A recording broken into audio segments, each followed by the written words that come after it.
Ooh, we in there? Yeah. Yeah, we're streaming again here on fucking YouTube. I've been doing all my streaming on dlive.tv/yakovalive, but that website sucks. I was going to stream on Odyssey. That website sucks. But you know what? I wanted to go back to streaming on YouTube. Because, you know, all the viewers are here. Fucking super chats are here. Shit like that. So I'm back. I'm back with more AGHORA at the Left Hand of God by Robert Svoboda. Now, this has been some of my most popular YouTube content. And I know why. This is my favorite book. It's very interesting. For many, many reasons. Now, I'm a guy who doesn't subscribe to any particular religion. But I hold Hinduism very, very fondly because of how specific it is about so many metaphysical concepts. And you can't find that sort of specificity, is that a word? Can't find that in other religions necessarily. And here you have talk of all different aspects of the soul, specifying you as an individual, specifying you as an eternal soul, specifying you as a piece of God. It's hard to find all that. And most religions, the idea of afterlife is pretty vague. You know, people talk about heaven and hell. You have like clouds and harps. You have the endless burning and all of that, but these concepts are still fairly vague. We don't know what these things mean specifically. But when I read a book like this, I get a very clear idea of how things like transmigration of the soul, how stuff like that works. And I'm very happy to bring this to you. As many people know, I have all the previous chapters in a playlist on my channel. I did them a long time ago. I started reading this online because I was trying to become more confident in my ability to speak in front of people. And it was a good time to do it because nobody was watching, you know? So now I'm here and hopefully people will actually listen. And this is the first time I've streamed on YouTube in quite some time. So I don't expect many people, but I would like to take this opportunity to finish what I started, add a little more commentary this time around, and hopefully some interaction with the chat. That would make me very happy. So let me talk about Vimalananda for a second. He is a very strange example of a holy man. Definitely, he's called a guru in this. That is his role as the teacher. You could say divinely appointed teacher, I think, as all things are divinely appointed. And we only meet the people that we meet, and we only have the interactions that we have because of prior karmic bonds to them, that we owe them something or they owe something to us. And I think, don't quote me on this, I think the goal is to no longer associate with your own ego enough for anyone to owe anything, because once you are one with God, all things are complete.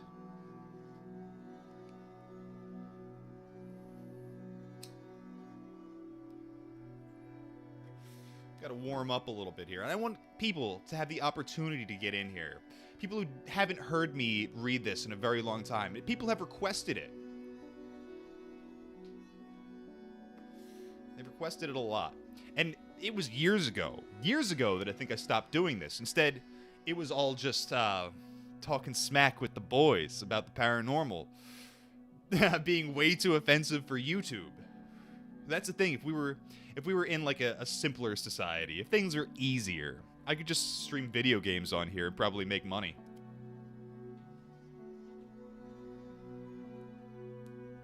But the fact of the matter is, no matter what I'm doing, I am a fairly offensive individual. So instead of sitting here saying terrible things that are going to get me in trouble, losing my YouTube channel, I'm going to read AGHORA and let the guru Vimalananda do the offending for me.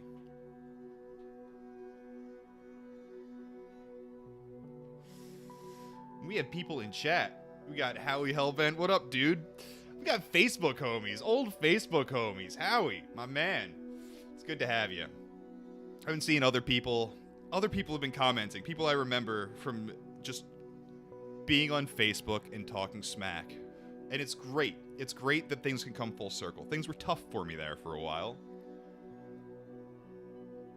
I think we got Mwad in chat. We got Black Yoshi. Red Wing, good to see you, man. It's good to see you. I didn't go anywhere. I haven't been on this fucking website. Yes, I've been showing my face. When the whole world crashes down around you, and you realize everyone's a fucking hypocrite, and they fucking pay dearly for their hypocrisy and their, I want to say, lies. Maybe it's not as bad as a lie. Maybe you just don't want to tell people the fucking truth, and I get that. I tell you now, I have nothing to hide.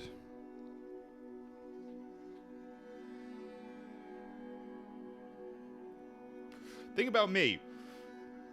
You know, I'll admit everything. I'll admit all the bad shit right now. We'll go into every bit of it.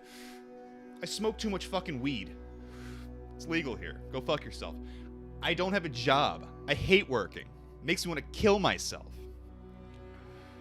All I want is to be a little closer to God. A little closer every day. And I can't say I attain that. Some days we backslide. It is what it is.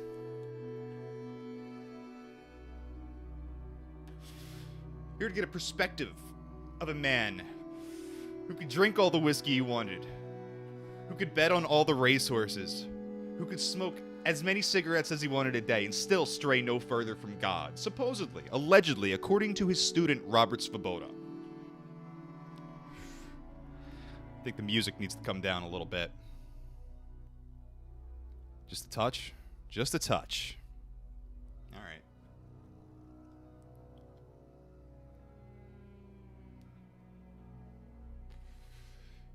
Howie says, this book is one of the best books on Hinduism I know of, in addition to a few others. There's some good ones out there. I love this one. I like Autobiography of a Yogi, which is much like this book in that it is a portrait of a student and a teacher and their relationship to God. Autobiography of a Yogi is very good. It is kind of the polar opposite in that this is a dark book. That one is a very light book, I want to say. That, I'd say Swami Prabhupada's work has been very influential on me. The Bhagavad Gita, as they say that is the encapsulation of the entirety of the Vedas. And I don't know if that's true. I don't know enough to know that myself, but I've been told it enough times that I can't really deny it. Red Wing asks, am I still on Facebook? Oh, hell no. It's a fucking sad thing. I got a page, it had like 10,000 followers, and I was getting like hundreds of shares on every post. Then suddenly I had 15,000 followers, and I was getting like no shares, and I'm like, they clearly are like actively trying to keep me from being successful here, because I was just using it to shill. I was using Facebook to shill. Can't even do that anymore. So I'm only on the Fediverse now, and if you're not on the Fediverse, I would highly suggest you get on there. It's a good time. Everyone's using Post, POA.st. I use KiwiFarms.cc because I like Josh Moon a lot, and I feel like we share values. Yeah. All right. So I'll get a couple more puffs off this thing, and we'll get going. Chapter 9, Sex. It's going to be a good one, boys and girls. Also, it's Butthole Inspection Day. Have a happy one.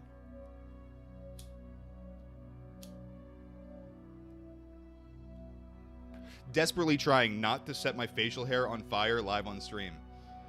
I think I smell some burning hair.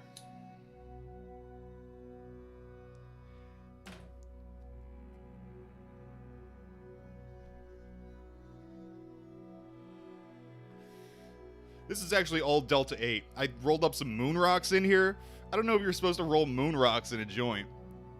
I don't know.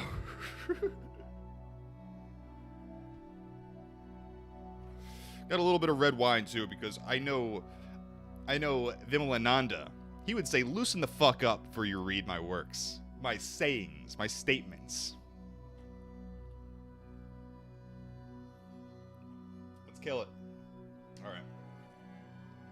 One more look at chat, and we'll get going.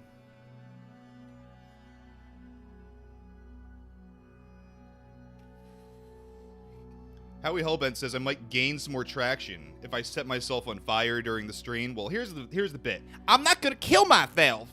I'm not gonna do it. I'm still alive. Red Wing says his trilogy, I guess referring to the AGHORA trilogy, it's highly recommended. Most coherent to understand for Westerners also. His take on karma has had me thinking for a while. Yeah, that's the thing for me. It's the karmic ties, the bonds, the attachments to the physical world, and the way they explain transmigration of the souls, things like afterlife.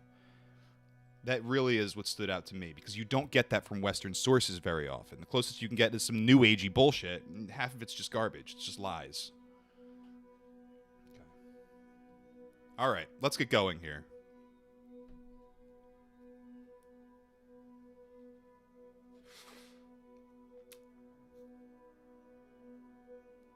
We good? We good? All right. Chapter 9. Sex. I have always maintained that there are two parts of the body which move even though they have no bone to support them. The tongue and the penis, or the clitoris. These organs are made to move by the ego alone. They can take you to the heights of success if they are controlled. And if they are misused, if you make just a single mistake in your sadhana, down you go, dive bombing like a stuka. I didn't know what the hell stuka was when I first read that. Is that some kind of bird? No. It was like a German dive bomber, like a fighter plane or something.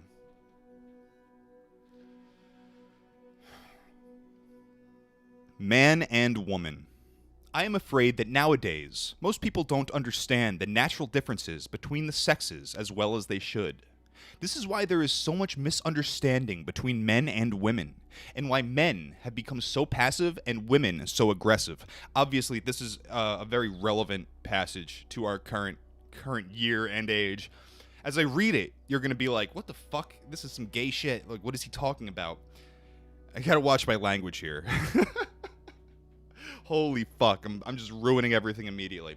But as it goes on, you're going to understand the real metaphysics of it, and how it associates to God, and how it shows you the way we should be living on Earth. So let's go on. Ultimately, no doubt, there is no such thing as gender. In fact, I always had the desire to fill a room full of skeletons. One would be lying on atop the other, as if copulating.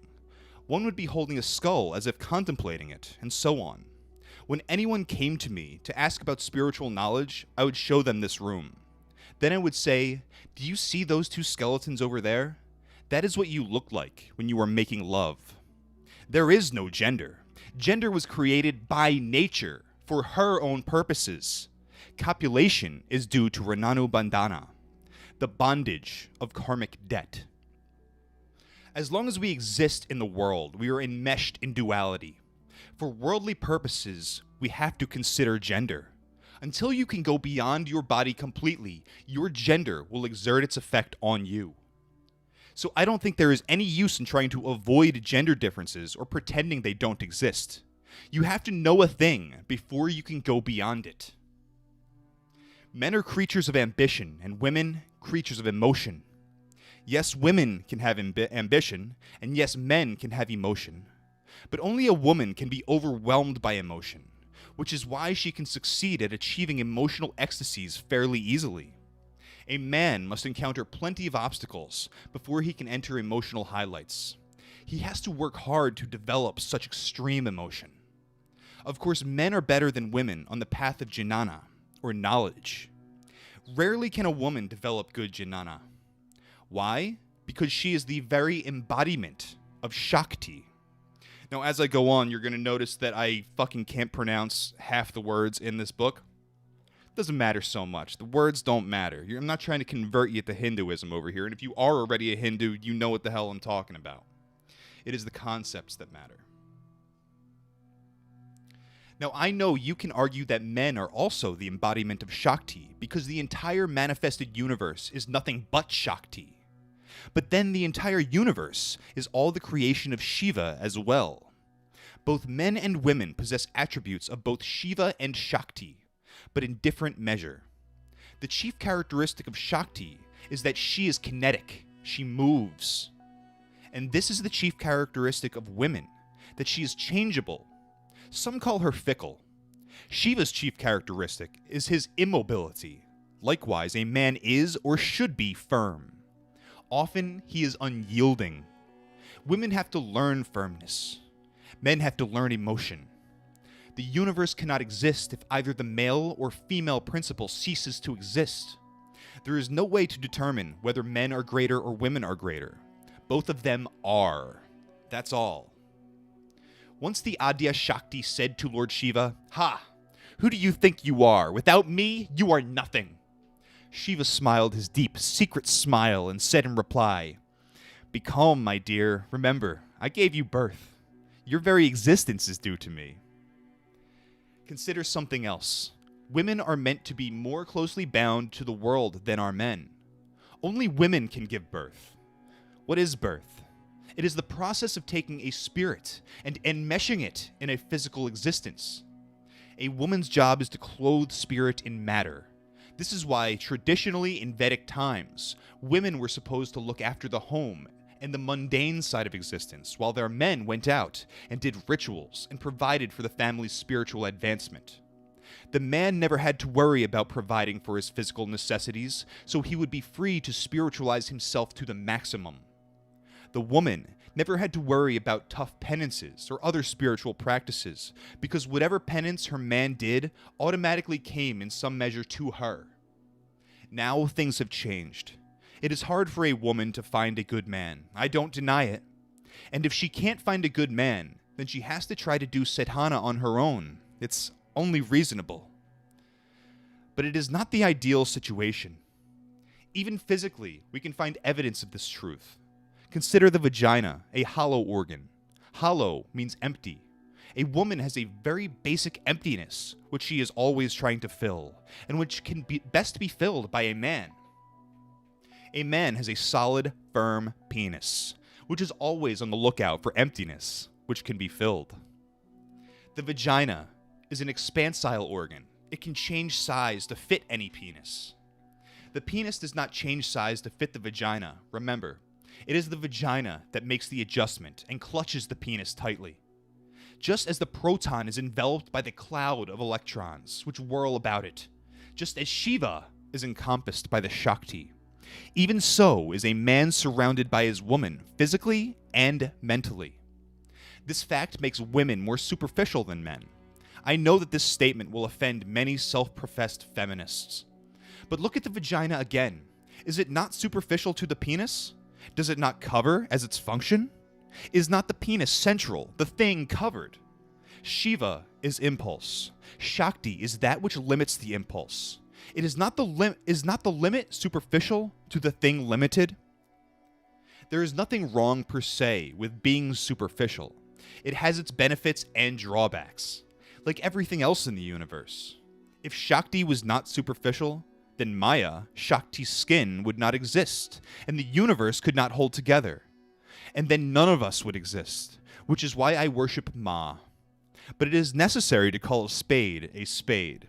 So, he's explained this earlier in the book, all the things he's talking about here. Shakti is the life force, the energy that you could, maybe the vibration that is all of material reality, that creates it. Maya is reality as an illusion, as simply a vibration that our brains are decoding, but it's not actually there. Like, the actual universe is infinity. There is no time, there is no space, there is every possible potential existing all at once, just in a single moment. So he says he worships Ma. He worships the feminine aspect of God.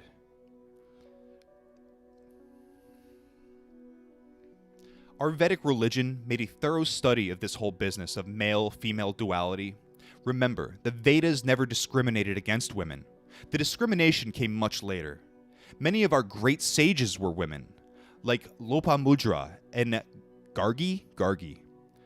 All of our rishis were married householders. As I said before, in an ideal Vedic marriage, the husband exists to provide stability and direction while the wife sees to the details. In music, the rhythm, Shiva, provides the stability, and the tune, Shakti, provides the ornamentation. Now, Shiva is the infinite potential. Shiva is the formless reality. It is a partnership, a mutual thing. You can't have one without the other. So you can't have form without the formless, is what it's saying. It's like the yin-yang. And we were talking about this recently on a podcast. It's like I was saying I don't believe in void, that there is no void. Even where material does not exist, like, reality is still present. And you can't imagine void. It's not comprehensible to us. But because we're in our limited bodies, like, there's just things that we can't understand. But I don't think void can exist. Like, there always is infinity. Let's go on here. Our scriptures describe in detail the qualities of a good wife. When her husband is troubled or tired or fed up with life or needs advice, she is friend, companion, and advisor. In his work, she shoulders part of his load, as a servant would. She shares his karma with him. When she feeds him and cares for him when he is ill, a wife must mother her husband. And finally, Shayaneshu Ramba. In bed, she should be as passionate as Ramba, the most sensuous of the dancing girls in the court of Indra, king of the gods. In fact, she has the right to demand that her husband satisfy her sexually. Most important, a good wife will always encourage her man to do his sadhana, since he is doing it also for her. They have become two parts of the same thing. Never forget that sadhana is possible, only when your domestic life is stable. As the great saint Tukaram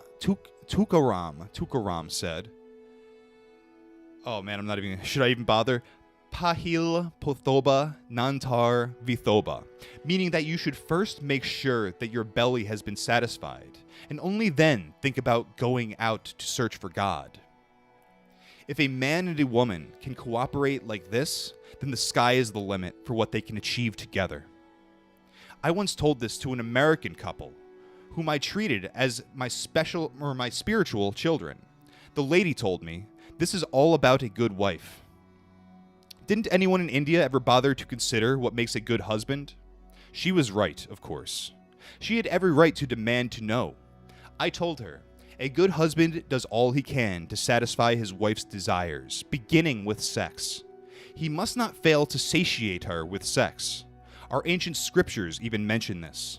In one of them, Parvati, Shiva's wife, says, "Among all the pleasures of women, the greatest pleasure is to unite with a good man in private. And the misery which arises from its interruption is not equaled by any other."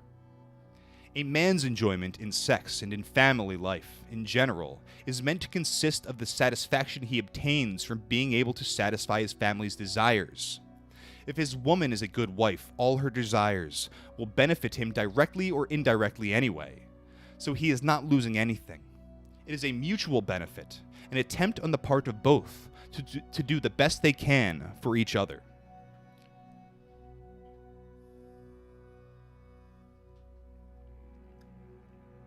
Of course, nowadays, such well-balanced couples are so rare as to be almost non-existent. And this is all because men and women no longer know who they are and what they are supposed to do. Every woman has within her a measure of the original Shakti, but very few women know their own capabilities, all because of the heavy overlay of karmas which obscures their perception. A woman who learns her capabilities as an embodied Shakti, well, she becomes someone. And this goes for men too. Deep down inside, they have a spark of the divine Shiva. Unfortunately, most humans perceive things so dimly that women interpret the Shakti they feel as a need to smother their men, and feel just sufficient force of Shiva to make them think they need to dominate women without knowing how to control them. That's what men feel. Control of a woman can never be by force, which produces too many deleterious effects. Control must always be by love alone if it is to be effective. How many men know how to control a woman today? Even a handful? Ha! I want to be able to look at chat as I read this. Hold up.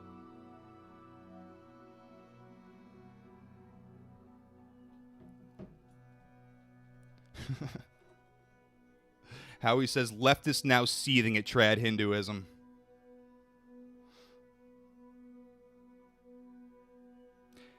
Howie also says, the Buddhist concept of void isn't so much nothingness as it is lack of concept. On par with Shiva here. Exactly.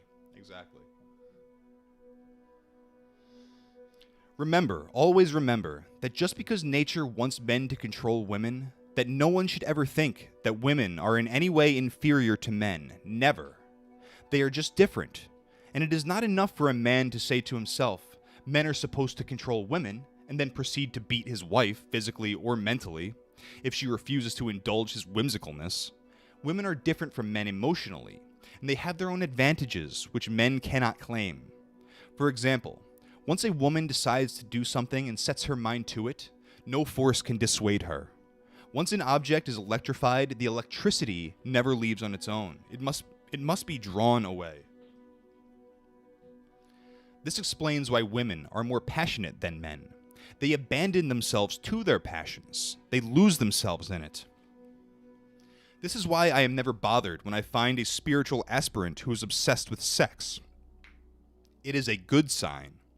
Once you can transfer that obsession to a deity, it will always pay dividends. After all, sex is just an attempt to return to the state of primordial unity. It is just misdirected. Once such aspirants are given the proper direction, they can achieve very quickly in a blitzkrieg. I have told you stories about Tulsidas. Do you know that sex made him renounce the world? It happened this way. When he was a young man, he married a young beauty named Ratnavali, and he went mad with lust for her. He couldn't sleep at night unless he had slaked his lust with her at least once. She enjoyed this in the beginning, of course, but eventually she became tired of it, and one day decided to take a break. She told him that she had to consider her obligations to her family, and so needed to make a social call on her mother and sister for a day and a night. She left. That night, Tulsidas found himself unable to sleep without his usual sexual release. It did not take him long to become frantic with desire, and in the course of the night he determined that he must have Ratnavali. I'm sure I'm saying that wrong. Or he would surely die. The night was dark. Rain cascaded down onto the insatiable Tulsidas as he careened through the town's muddied streets. Ratnavali's family lived across the river from Tulsidas, and the swollen torrent of the stream temporarily stopped his progress as he feverishly considered ways to cross over. So it happened that a corpse lay there on the riverbank, waiting to be cremated. The rain had set in before its pyre could be built, and the mourners had had to run to shelter to await a drier moment to perform their duty to the deceased. Tulsidas's desperate brain saw the corpse as a suitable raft on which to cross the river, failing to register that it was indeed a dead body. Overjoyed at his good fortune, Tulsidas dragged his raft into the water and began wildly paddling for the opposite shore. Once on the bank, he leapt ashore and flew towards Ratnavali's house. It was lightless with midnight. Knowing Ratnavali's room to be on the top floor, he grabbed a handy rope, knotted one end into a lasso, and looped it over an obliging tree branch, entirely oblivious to the fact that the rope was not a rope, but rather a large, very venomous, and thoroughly astonished snake. Into Ratnavali's room, Tulsidas catapulted. Embracing her out of her sleep, he had his way with her over the shame-filled protests that her mother and sister would hear. Spent, he lay back, exhausted, soaking her bed. She spat at him disgustedly. "Tulsidas, you came to me only to satisfy your lust. You crave my flesh and bones. If you had put as much emotion into worshipping Lord Rama as you have in longing for this impermanent body of mine, just think of what heights you could have reached by now. This barb embedded itself deeply in poor Tulsidas. All his sweet intoxication of passion and satiation evaporated instantly, and he replied, "Oh, is that so? Well, I'll show you." He left, noting in passing the corpse and the snake, amazed at the blindness which sex had engendered in him. He left his own home and wandered the world as a sadhu. He searched, and eventually he found Rama. And Ratnavali, she was as good as a widow after that. She helped her husband attain God and ruined her marriage in the bargain. She did not meet Tulsidas for several years. Once she finally located him, he told her, "You are my first guru. I must always respect you for pushing me onto the path that led to Rama. But now, I have greater happiness with my Rama than I had with you. So please, go back to your mother and sister." Here is a wonderful example of a lost opportunity. If Ratnavali had had subtle intelligence, she would have converted her husband's sexual energy into love for God by always seeing him as Shiva and always imagining herself to be Parvati. She would still have been his guru, fulfilling that Rananu Bandhana, and he would still have achieved, perhaps after a longer time, but then both would have achieved, and what love they would have had for each other. But by being insulting, she lost everything. That's why I always say that the tongue and the penis can lift you to the heights or drag you down to the depths. It all depends on how you use them.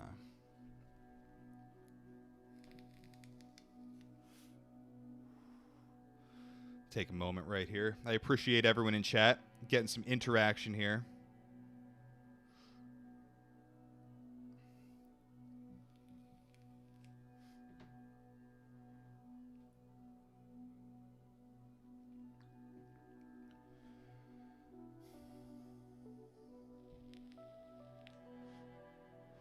Red Wing says, "Thanks for doing this." Gladly. And this is something I need. That's the truth of the matter. We got Bisat in the chat saying, "Wee!" Howie Hellbent. That's Bhakti right there. Truly.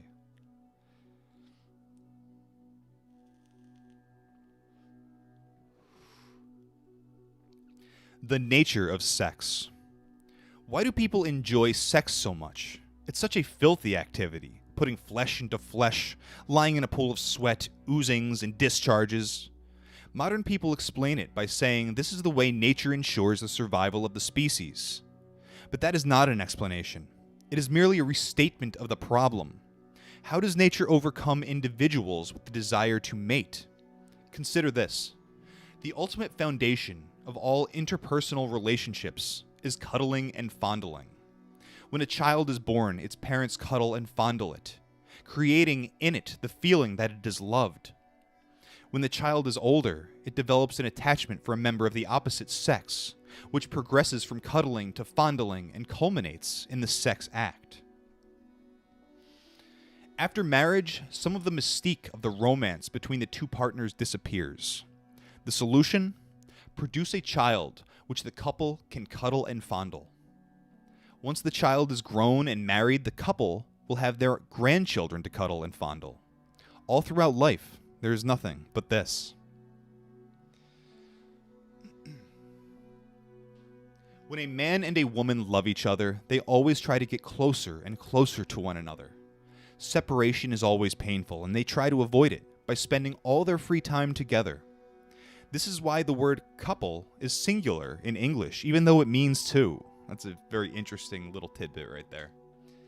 This feeling of separation is possible only because there is duality. The misery of separation is the misery of being unable to make the two, which were originally one, into one again. The primal condition. In the primal condition, there was no male and no female. When a man and a woman are really deeply in love, when the emotion is so strong that they are always mentally close, daydreaming about each other, imagining the next rendezvous, There comes a time when they can no longer resist the urge to be physically close, to unite sexually. The tension builds up to the point where release is inevitable. It is a question of possessive. It is a question. What is this word? Oh, I'm retarded. Give me a second. It is a question of possession. I want to become you, and I want you to become me. This is impossible. The bodies get in the way. The next best thing is, I should be in you, and you should be in me. When the couple is overwhelmed by the imperative to unite, they have sex. Actually, only the penis and vagina unite. But for the duration of the sex act, the man feels, yes, I have penetrated her, I have possessed her. And the woman feels, yes, I have accepted him into me, I have possessed him. Still getting the flow on. I think I should slow down a little bit. I won't stumble so much.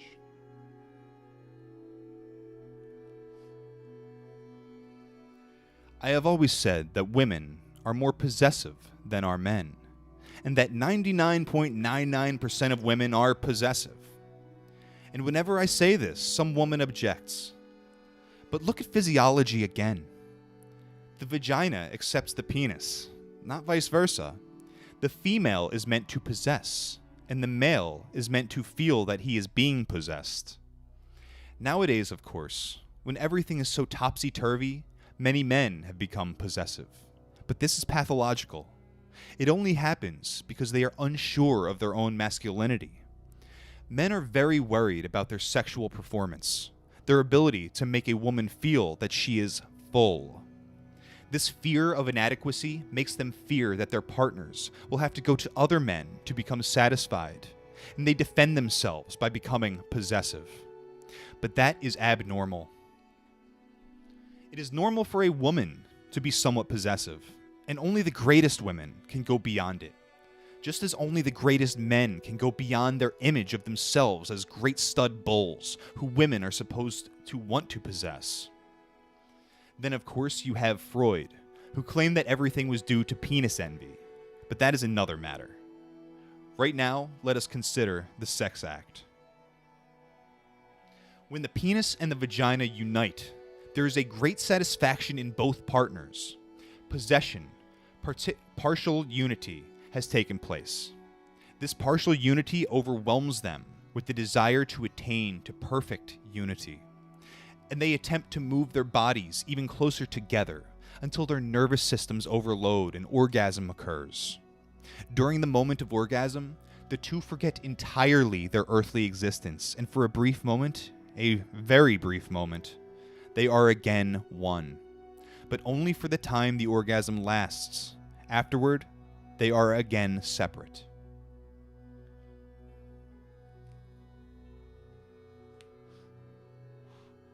Mr. Murray says Kino levels are very high.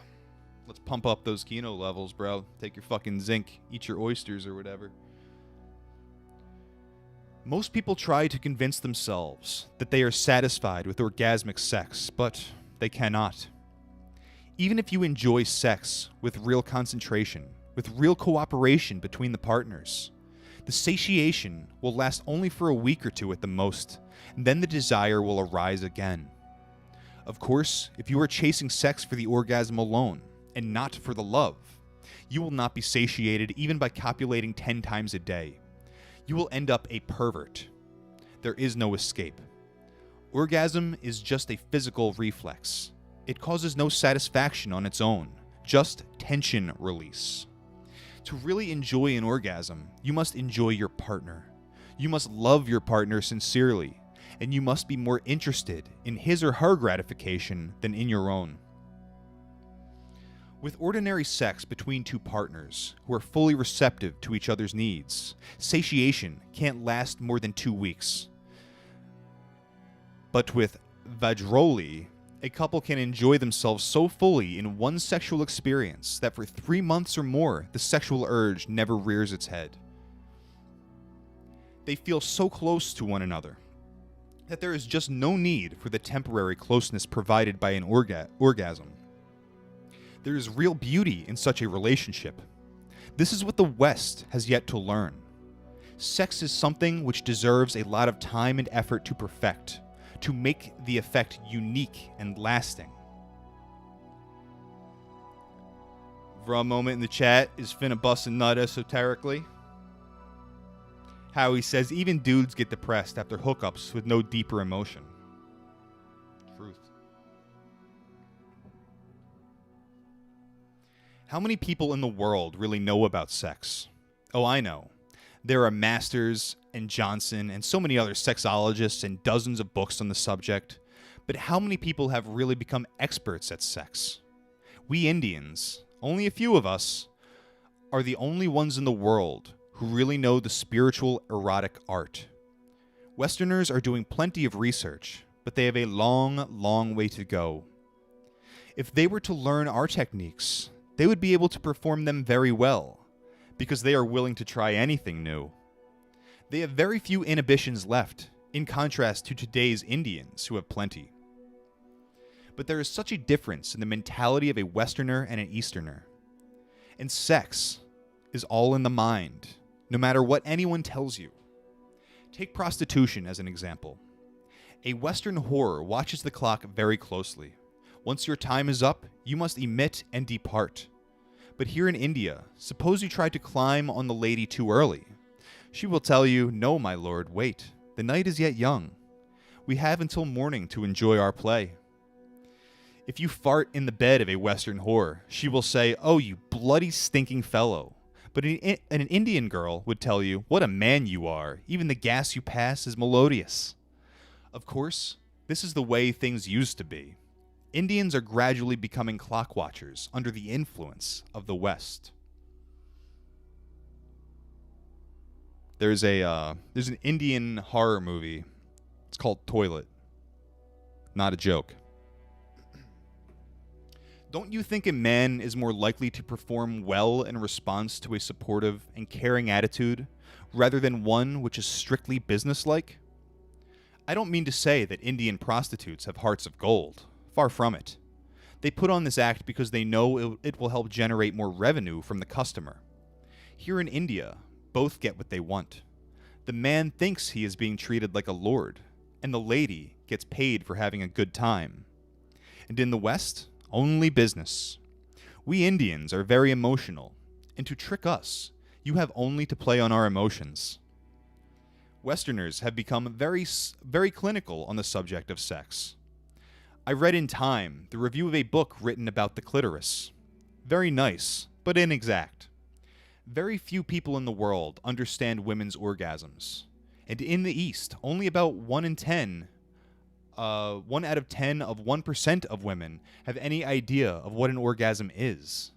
In the West, at least 10% do, because they have read the sex manuals and try out what they read. But they are still groping. They don't have a complete grasp of the subject. To begin with, they should forget all about quantity and should concentrate on quality. One good orgasm satisfying both partners is worth 100 ordinary physical responses. For this, they must try to understand the true nature of sex.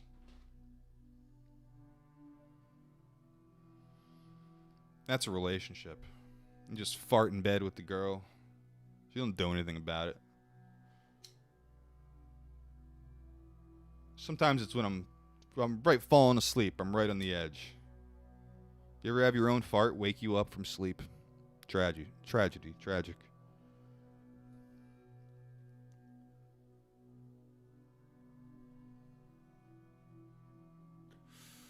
For a moment says, in all seriousness, thank you for doing these audiobooks. I went and bought the book because of it.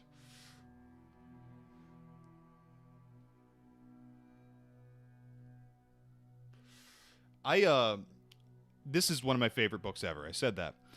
I haven't read the other two. It's part of a trilogy. I got like a quarter of the way into the second one, but I never sat down and made it happen. I'm not sure why that is. Sometimes I feel like I've been digesting just this one book for years. I like this book so much.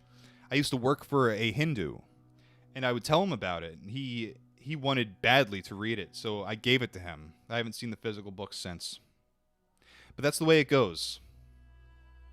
I've always enjoyed giving away books, especially if the person accepting the book is going to read it. I don't care what happens to it at that point. I've assimilated it.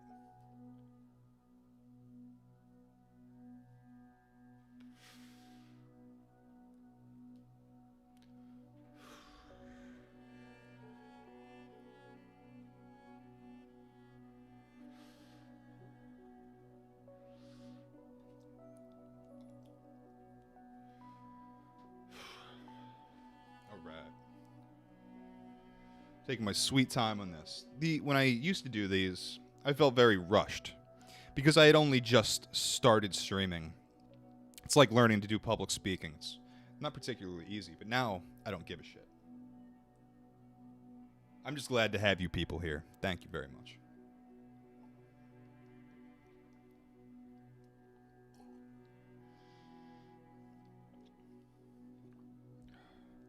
Mr. Murray says that he's not sure what to think of Robert Svoboda himself.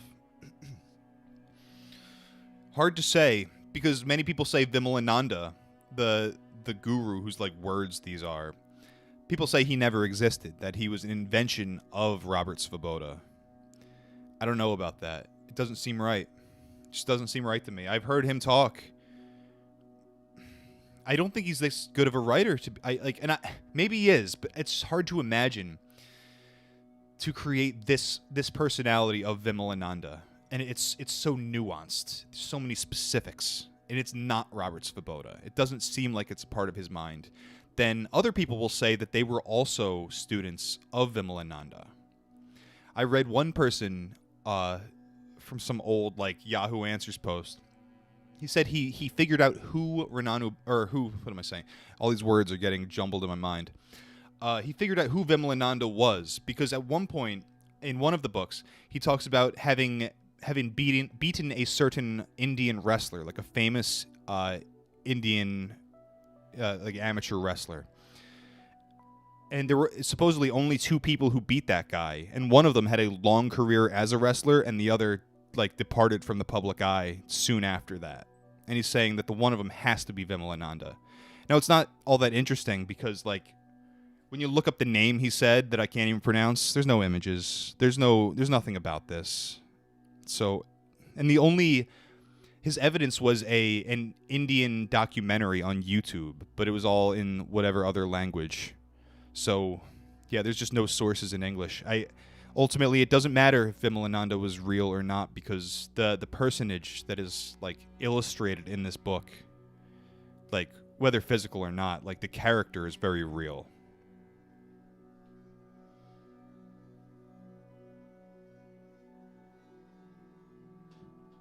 Okay.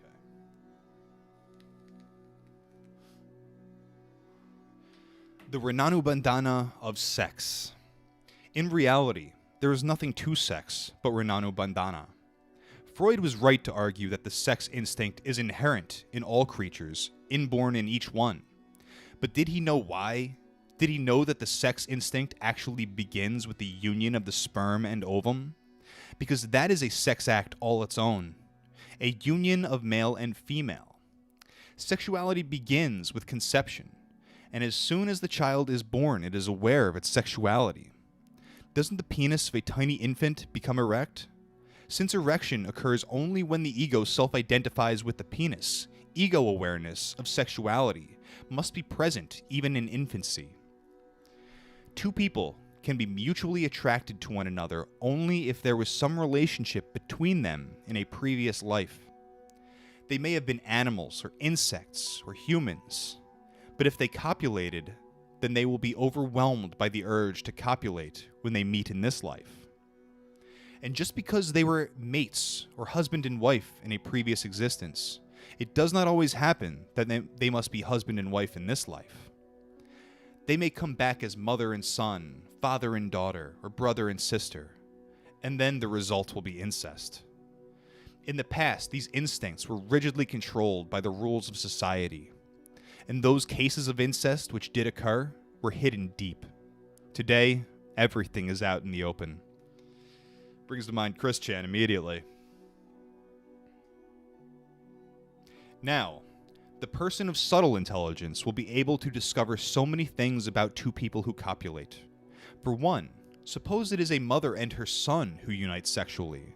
Does the mother make the son climb on her, or is the son who initiates the activity? By knowing this, you can know who was the male in the last encounter, in the last birth. Normally, the male is dominant. He first indicates his desire for sex, and then the female acquiesces. She will acquiesce only if there was a relationship between them in the past. She will be overcome by the urge developed during that previous liaison. If the female in this birth takes the initiative, she must have been the male previously. Even the posture taken during coitus is determined by that previous relationship. You know, I suppose that camels and rhinos mate hindways. The penis points backwards in these species. Each species has its own peculiarities of mating. And if you know all the possible wombs, like a rishi does, the sex posture alone is sufficient to pinpoint the species involved in the previous relationship. This knowledge can be beneficial. Suppose I have knowledge of my previous births. I meet a girl I like, and we go to bed together. Since I know the form we shared previously, fish, bird, mammal, or whatever, I will refer to my mental files and locate the sex techniques appropriate to that species, and then deliberately initiate that technique. She and I will then instinctively enjoy that sex much more than we would have had we used any other posture, because subconsciously we go back to our previous state, which makes the conscious mind drop away, which increases the passion. That sex will be so satisfying that the Rananu Bandhana is fulfilled completely by one session. My work is done. Another Rana, I want to say, RNA, Rana, I guess, is crossed off my list.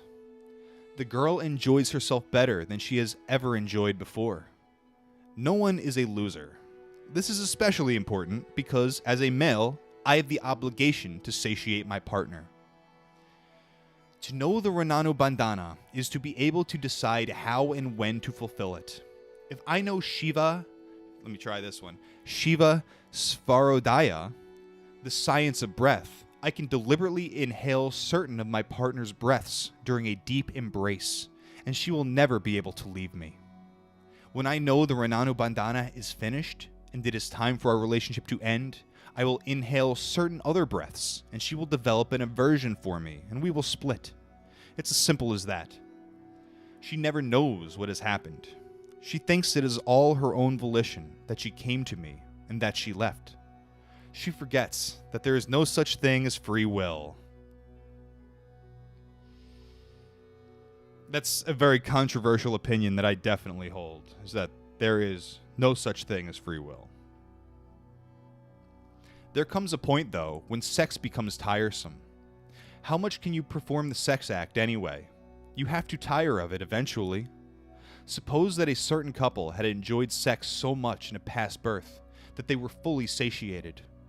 When they meet in this birth, they will have a desire for sex, but they will never be impelled to follow through on that desire.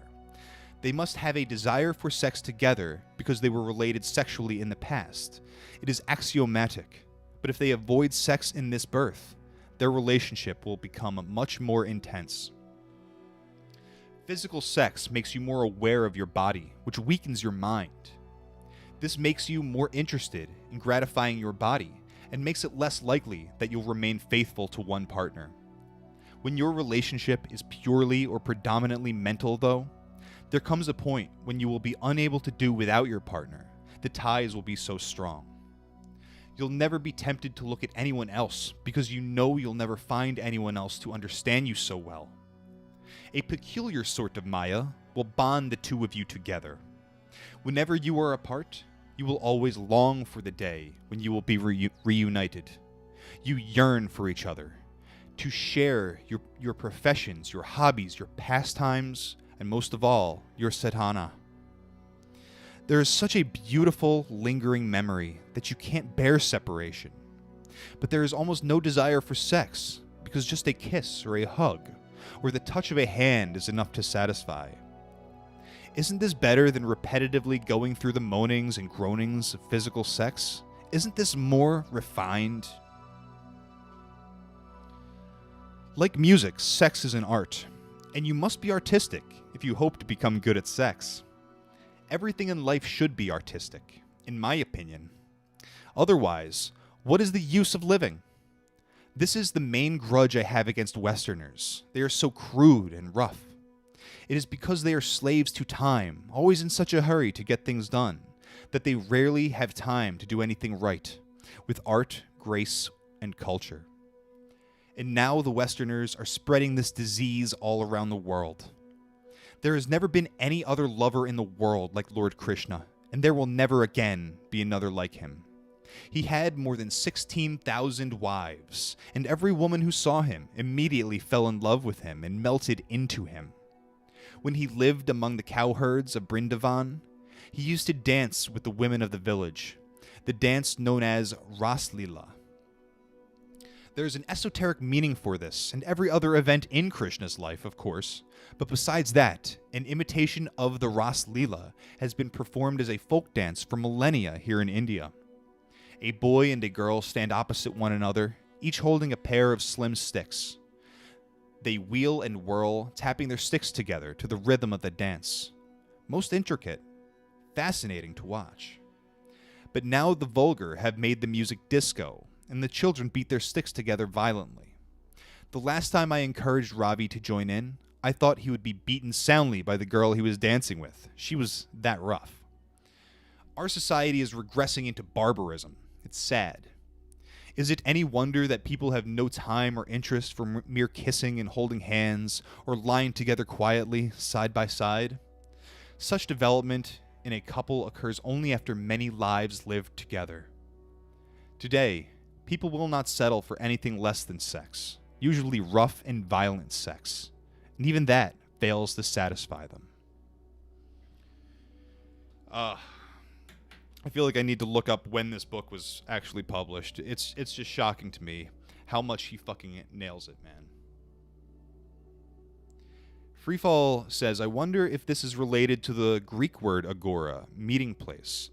What is agora? I believe the word, I believe it's like infinity or like ultimate in Sanskrit. Let me look that up. Do a little bit of that while I take a break. My eyes cool off. First of all, let's see when this book was published.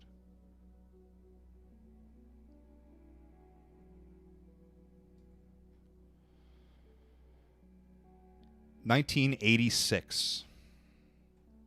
And it's so relevant now.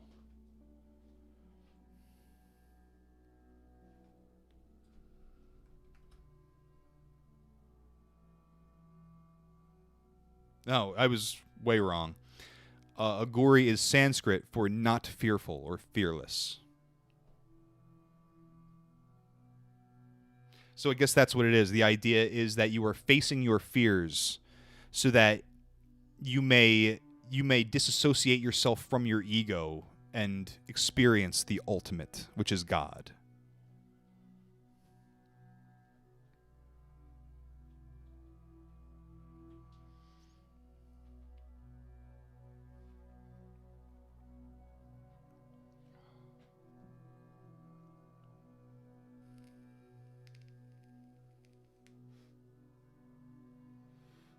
If we're wondering, yeah, this is Agora by Robert Svoboda.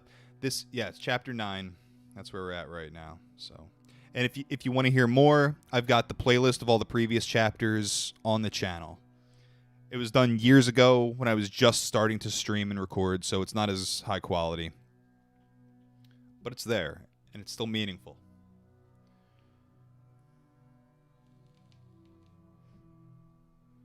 Hello, the Earth is on a turtle.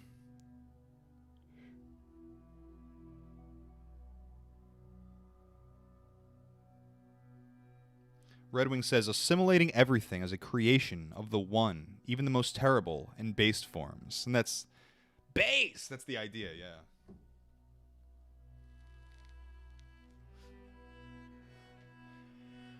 Marriage.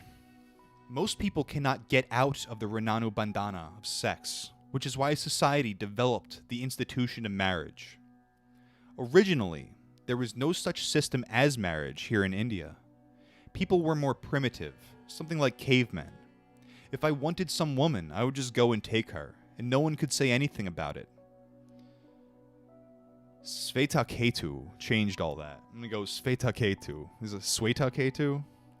It's got a W. I want to pronounce it with a V for some reason. One day, Svetaketu, his father, Udalaka Rishi, and his mother were all sitting peacefully near their hut. A Brahmana walked up to his mother and said, "Come with me," and carried her away. Svetaketu wanted to follow him and bring his mother back, but his father dissuaded him gently, saying, "Someday you will steal someone's wife yourself." Then Svetaketu's young heart was so hurt that he vowed he would change society so that no children would ever again be so cavalierly deprived of their mothers, and so marriage came into being. Still, the ancient sacrament of marriage was nothing like what we have today.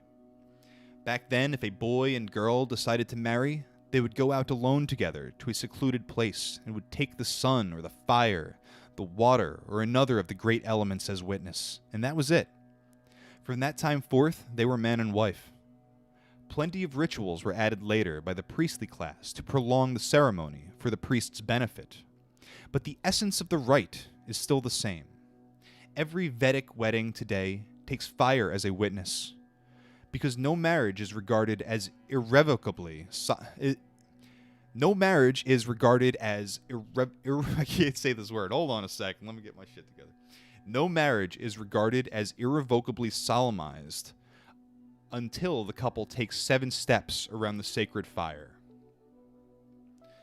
The true Vedics never consummated a marriage the day it took place, no matter how auspicious the wedding day might be. The bride would return home with her parents to wait for another auspicious day, so chosen by copulating on that day, the couple would achieve such satisfaction that they would never think of leaving each other. Another advantage to the wait between the ceremony and the consummation was that both parties had time to prepare themselves mentally. The days they spent apart served to heighten their desire for each other, from anticipation of the sex they would enjoy together.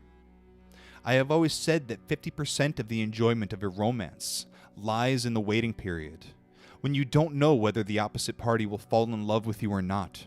You can't be sure. You can't take anything for granted. You are on the tetherhooks continuously. After you both know you love each other, parts of the joy is lost, but part still remains. If I make a mistake, he or she might leave me. This keeps you always on your best behavior. But after marriage, you know you always have each other. You have ready sex whenever you want it, and your partner dare not leave you, since society will point a finger if he or she does. The result? All the magic, the mystery, the danger disappears from the relationship. It becomes devitalized. And then there is nothing to do but endure it. If you are an American, divorce. In India, we have known about human psychology for a long time. And this wait before the bride is taken to her husband's house is one means of making the marriage a success. Each day, the longing would increase until both bride and groom would be half mad with desire by the time the auspicious day rolled around. Then, the bride would be decked out in a beautiful sari and whatnot, and would travel by stages to her husband's house. With her, she would carry a big silver glass filled with milk, 2 liters boiled down into one, mixed with almonds, pistachios, saffron, and so on. She would also bring 5 pans. Each pan would have extra ingredients added to it, and each would be folded into a particular shape. After all the greetings and other formalities, which would be suitably prolonged to drive the newlyweds to distraction, the bride and groom would enter their nuptial chamber, and no one would disturb them until they emerged. The first pan would be square folded. Both would eat it together so their lips would meet in a kiss. That kiss, the first kiss of passion in their lives, would be prolonged. And when the young man would then look at his wife's lips, he would see them blood red because of the pan juice. And you know what red is to a bull. It intoxicates, excites him. People talk about kissing, but they don't have any idea about how many types of kisses there are. Let me tell you about just 3 of them. The kiss of entanglement is a kiss on the lips, which is practiced by lovers or by husband and wife. It entangles you further and further in the maya of sex. The satanic kiss is a kiss on the eyes by a dakini or a pishacha. This kiss makes you see the ethereal world, which will in all probability drive you insane. That is why it is satanic. When Ma kisses you, though, she will kiss you on the forehead at the location of your third eye, which she causes to open. This is the kiss of enlightenment, the kiss of true motherhood.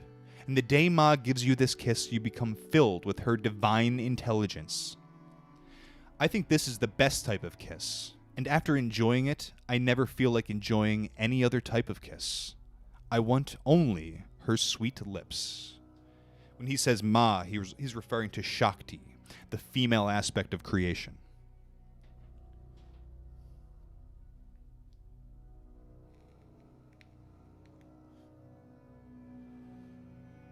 Freefall says, this is all well and good sounding, but wasn't India a country utterly lacking in meaningful development before Western culture showed up?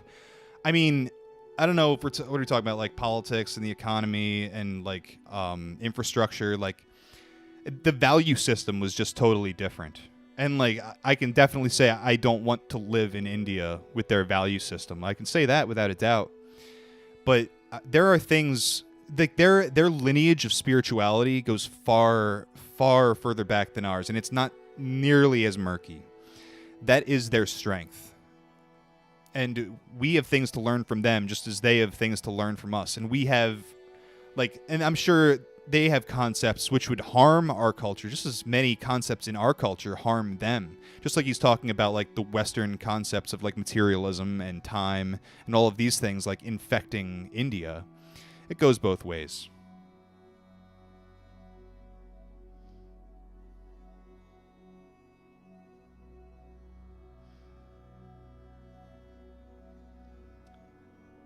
Arcandre, I think that's how it's said. If only the lover's kiss didn't draw you deeper into Maya. But then again, if you didn't want Maya, you wouldn't be having sex. You'd be meditating on a mountain or by the Ganges or something. If you're gonna take that Maya, you take it. You take it, brother. Nothing inherently wrong with it. Like you said, like there was a story previously about how sex, like, drew someone closer to God by seeing their blindness toward it, and then like applying that same concept, you know, to their love of God as opposed to their love for sex, which they might have interpreted as their love for another person, which might not have even been true.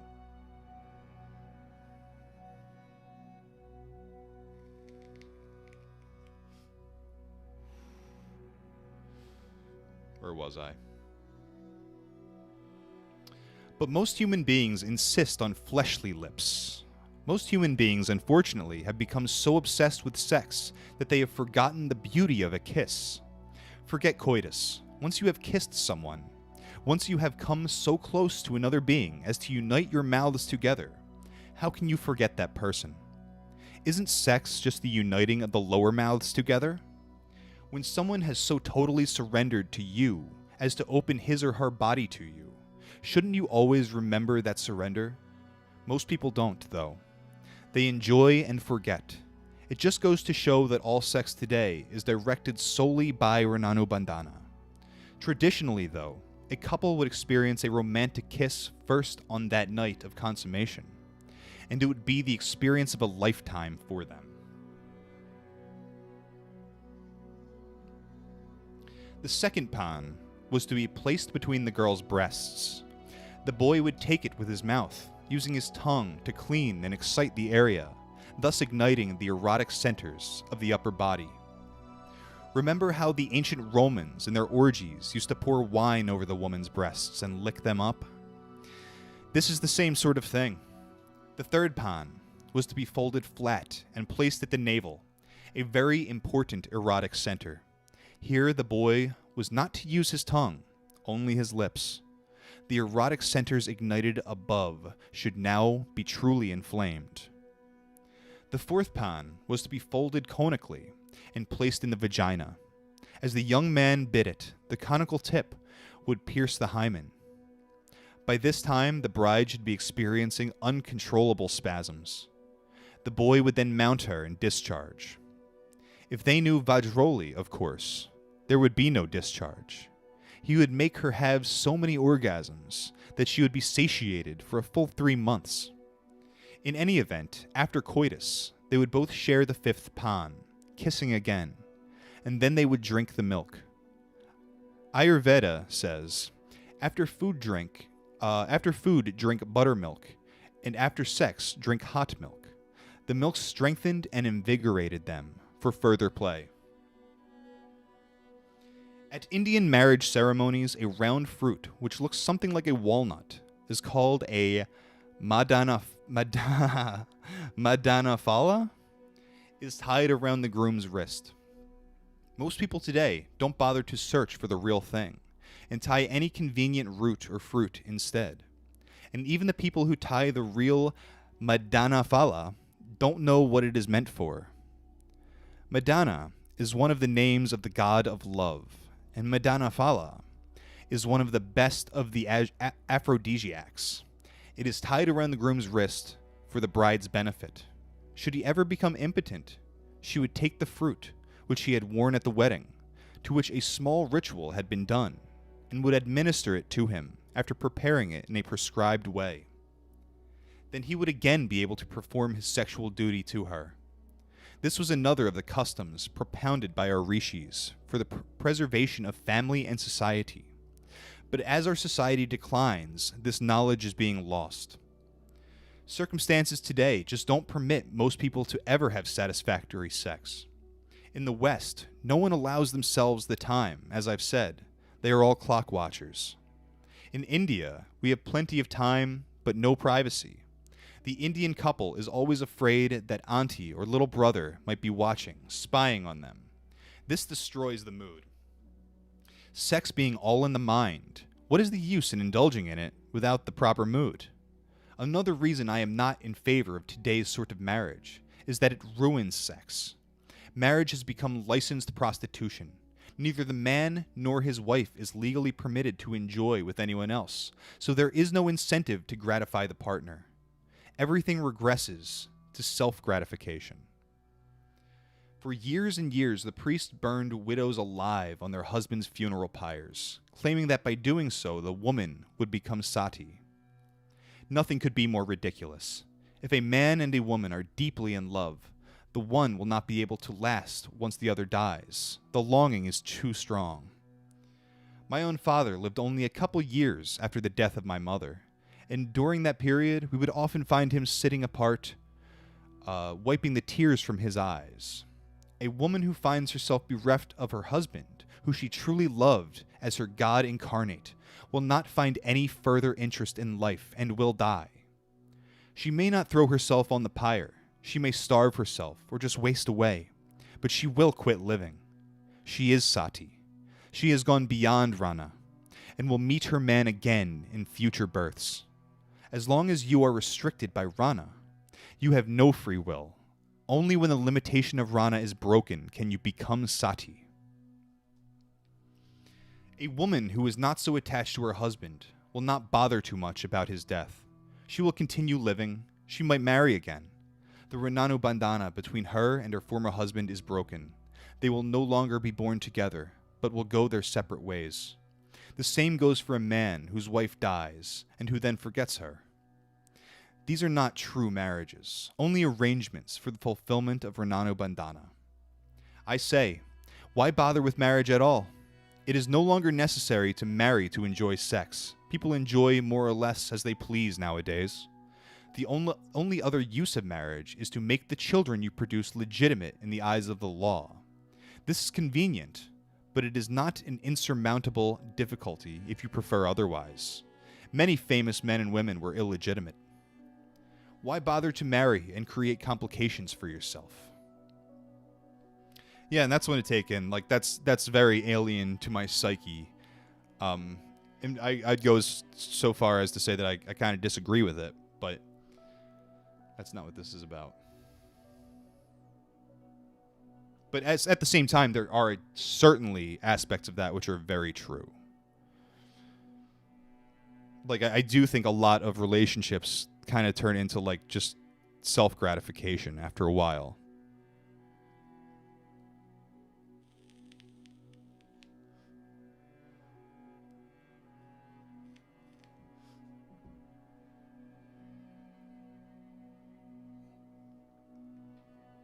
I think I'm going to take a moment and smoke a little more of this.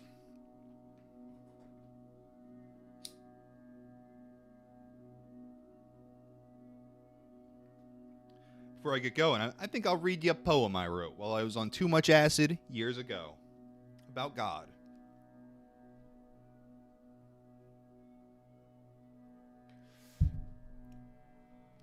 Your emanation came to Earth like gamma radiation, like worms crawl through dirt, like a bullet through my shirt.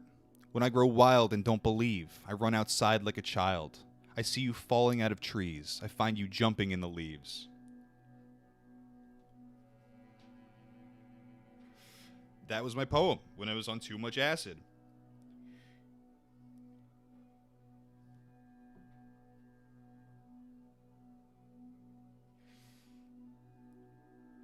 Howie Hellbent says there's no such thing as too much acid. We're going to find out in a week. I'm going to the Gathering of the Juggalos to film a documentary. We're going to find out, my friend. And if any of you guys are going to be there, look for me. Come find me, bruh. I'm sure we have tons of Juggalos in the chat. When I was 13, I liked one ICP album. But I've always wanted to go to the Gathering.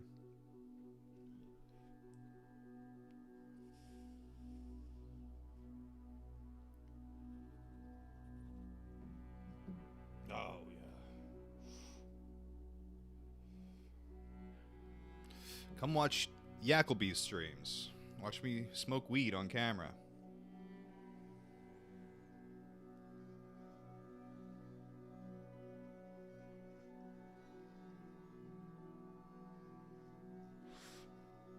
All right.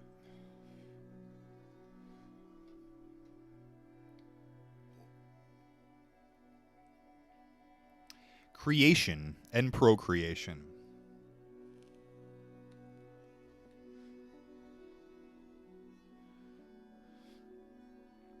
Human beings like to procreate, to reproduce their own kind.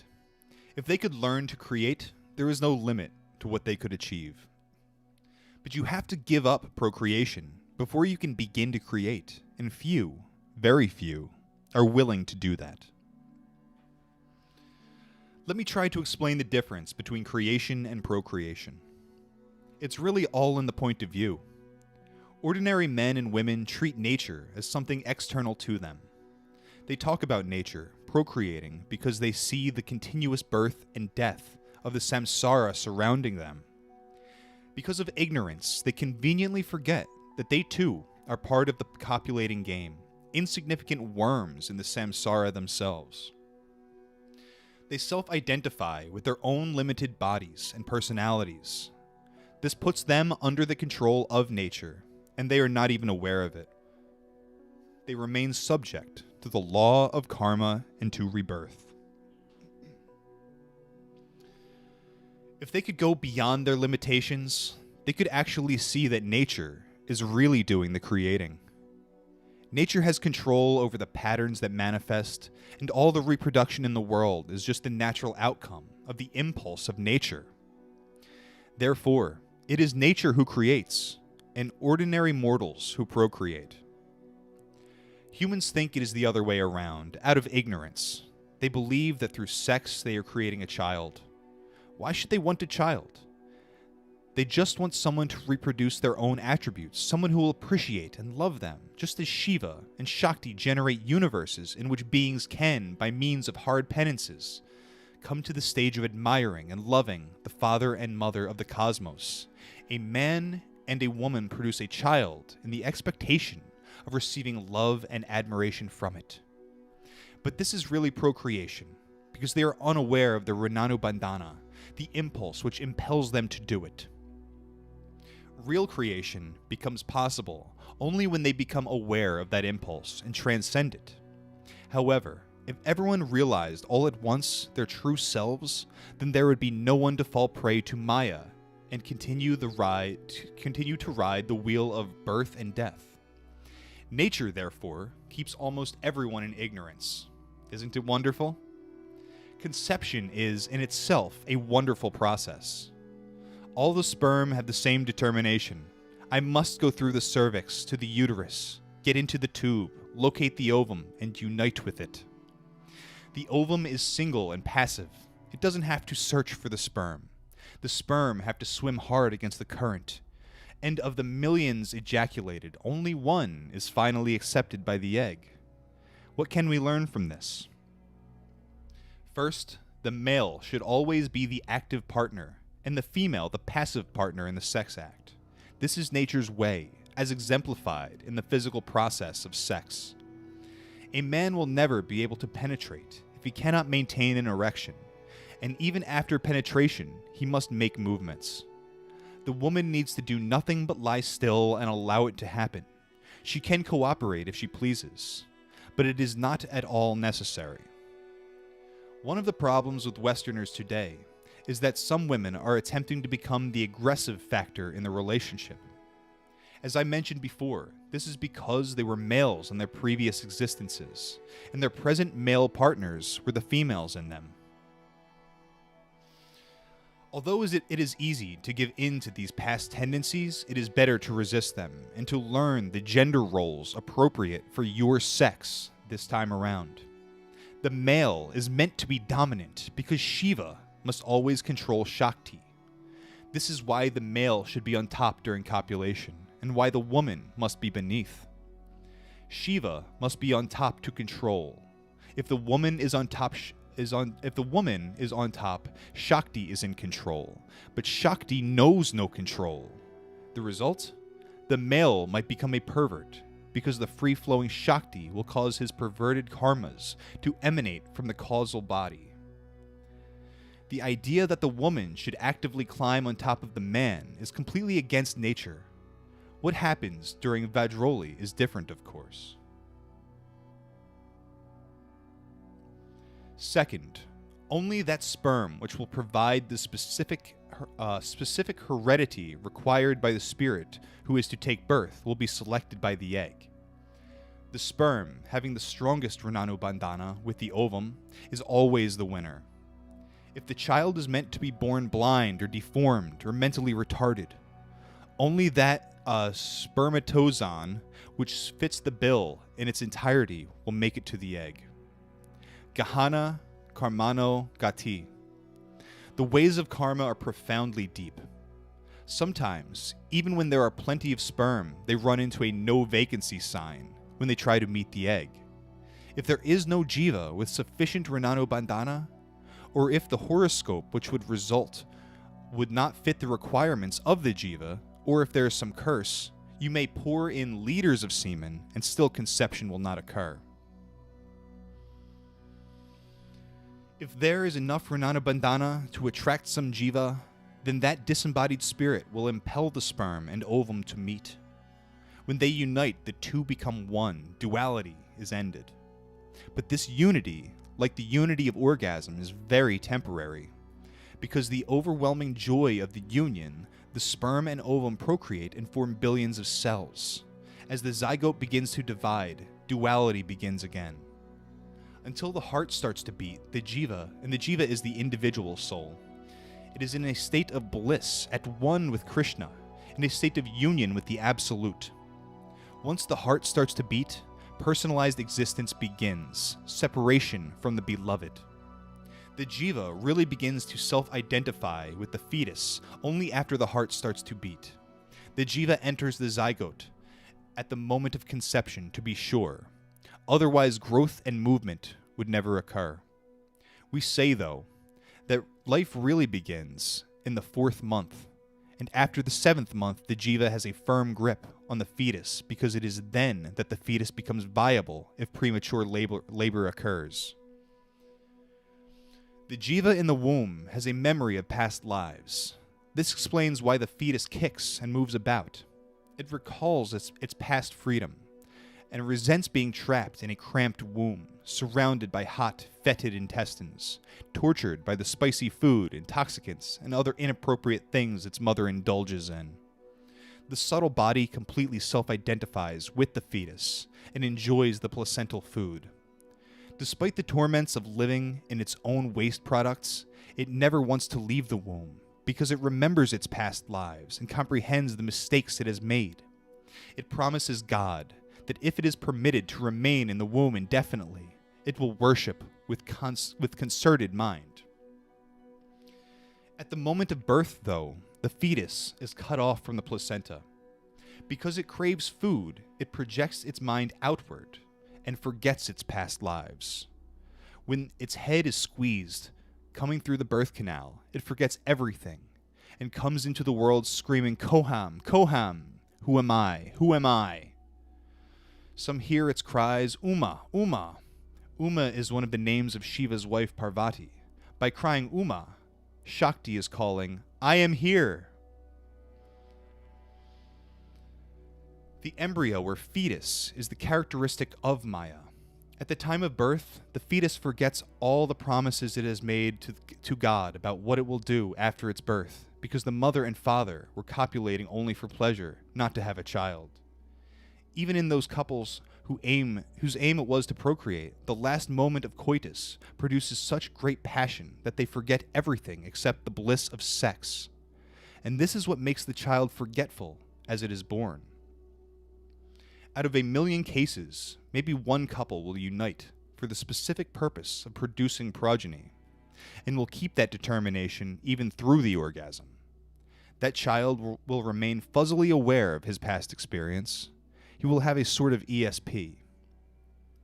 Why should a guru call the disciples who come to him children? Because in a very real way he is creating them, though not through the usual method of procreation. He is not interested in the body at all, only in what is within the body. Jesus said, "You must be born again." He meant that you must be given a new birth by your guru. The guru must recreate you after first destroying you. Your ordinary physical birth pushes your face into the slush of samsara. The guru gives you a new birth, which takes you out of the world. Doesn't it make sense then for an aghori to die to the world? Once you are dead, you can be easily reborn, and this time with full consciousness of who you are. When a guru mates with his Shakti to create a disciple, he does it not for pleasure, but to fulfill a specific purpose. Such a child is bound to be clairaudient and clairvoyant, isn't he? This is why a true guru will always be celibate. He is not interested in using his semen for mere procreation. He preserves it for something better. Today, everyone poo-poos this idea. They say, semen is only a natural product. There is no harm in evicting it as much as you like. In fact, I was told that one theory making the rounds in America now is that if a man does not ejaculate at least once every 48 hours, that he runs the risk of enlargement of the prostate. How absurd. What rubbish. The fact is, too much emission of semen is much more likely to cause prostate enlargement in old age than is too little ejaculation. Get it going, boys. Rev up those engines.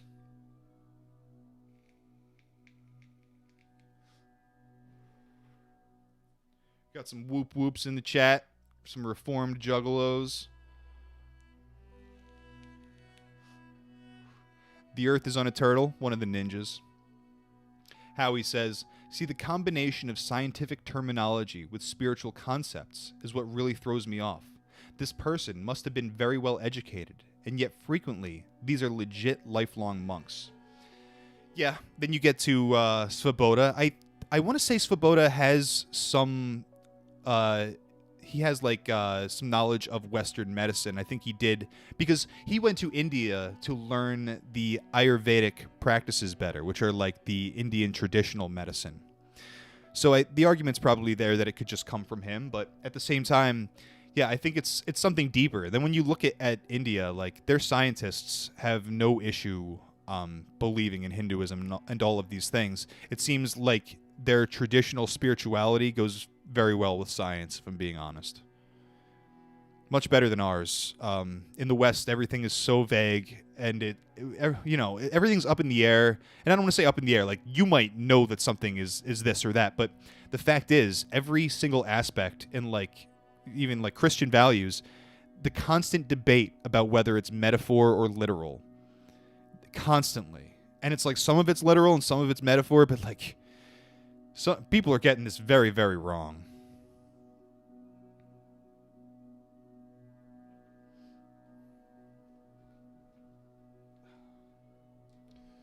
Let's get this going. My mouth is getting dry here. Mouth is getting dry. I'll just vape some more. That generally helps. That's good practice. Mouth dry, vape a little.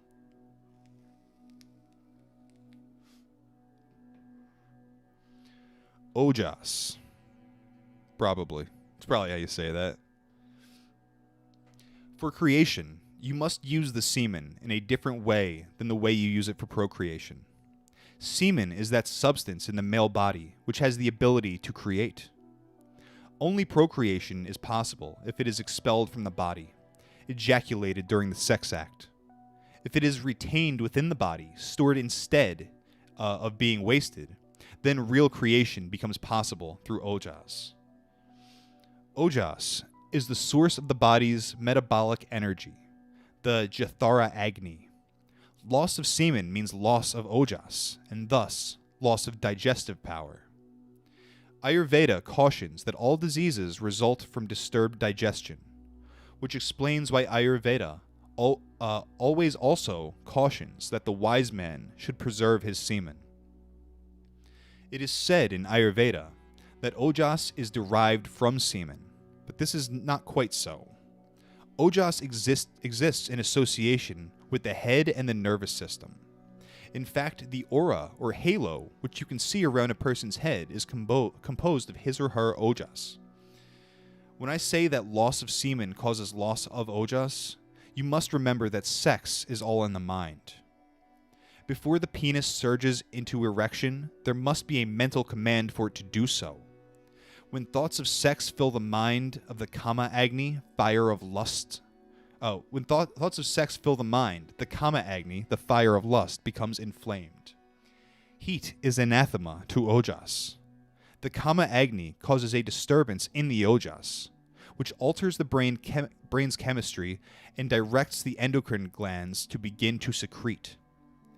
The effect is first felt on the prostate in men and the Bartholin's gland in women. Whenever oozing from these glands occurs, you can be sure that ojas is being dissipated.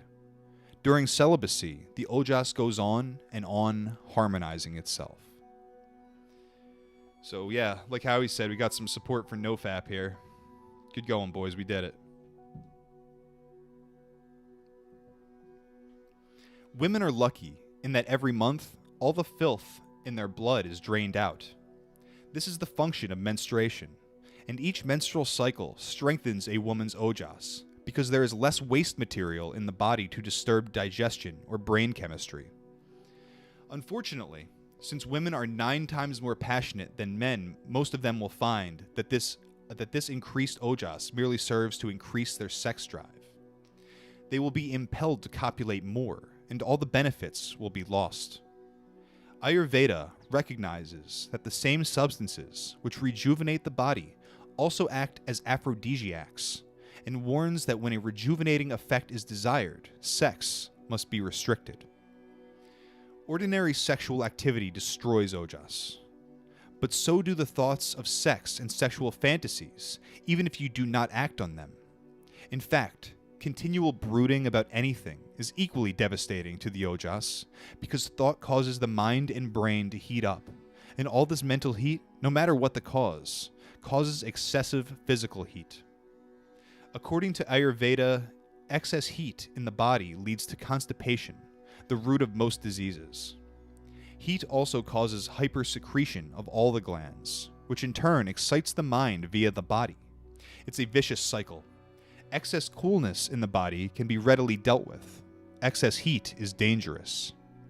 Any unnatural heat ruins the ojas just as surely as does an inflamed kama agni. Likewise, harmonious thoughts increase ojas. How often have you heard someone say to a pregnant woman, "What a glow you have about your face"? That glow is the aura, composed of ojas.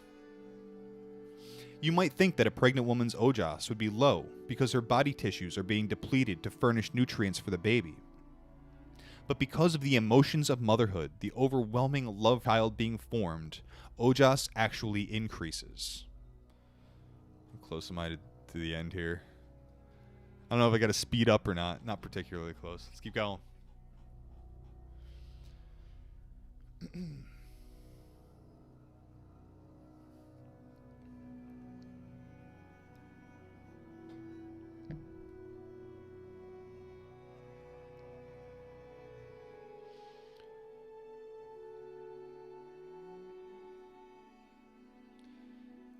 We got Dune Pepe in the chat. I've got a copy of the Rig Veda and the Gita. Can I send it?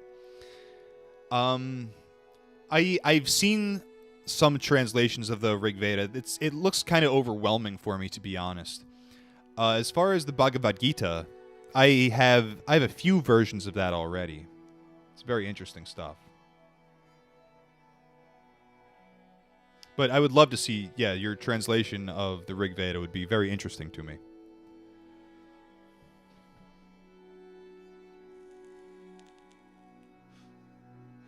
Got talk of the old days on 8chan in chat. For me, it was 420chan.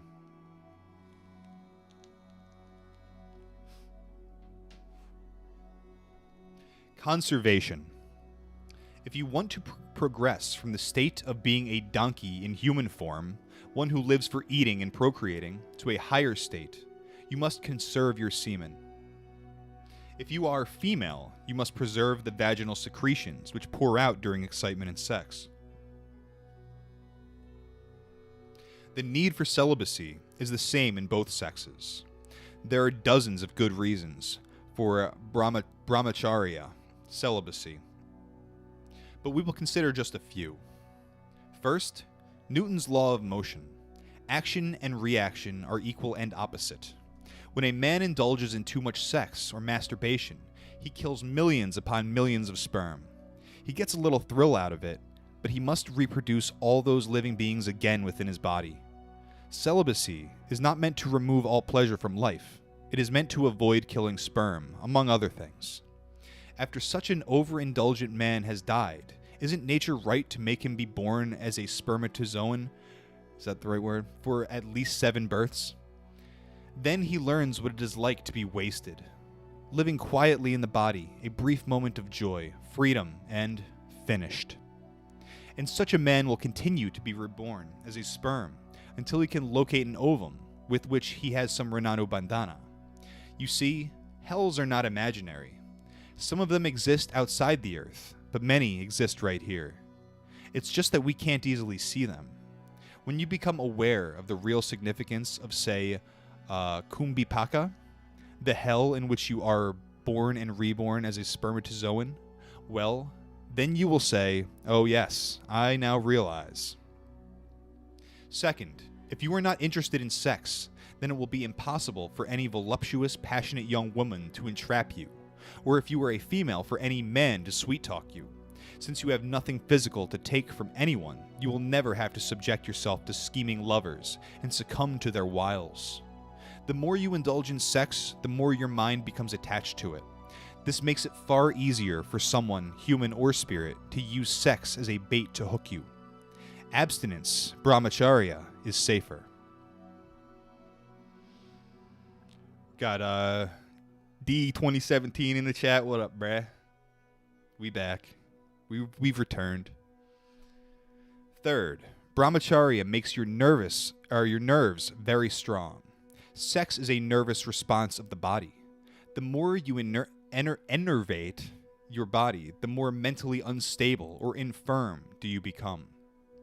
You can't afford to have weak nerves if you want to perform AGHORA sadhanas, because the first wild shrieking spirit who comes along will reduce you to a gibbering wreck, or will give you such a rude shock that your nervous system will collapse and you'll die of heart failure. Or if your guru wanted to give you some of his Shakti, your nervous system might not be able to take it, in which case you would run amok. Fourth, the body's Agni controls not only the body's digestion, but also that of the mind, which has to digest all the new things it learns every day. Loss of semen causes loss of ojas, which dulls the mental digestion, which is especially bad for spiritual aspirants, who must develop subtle perception.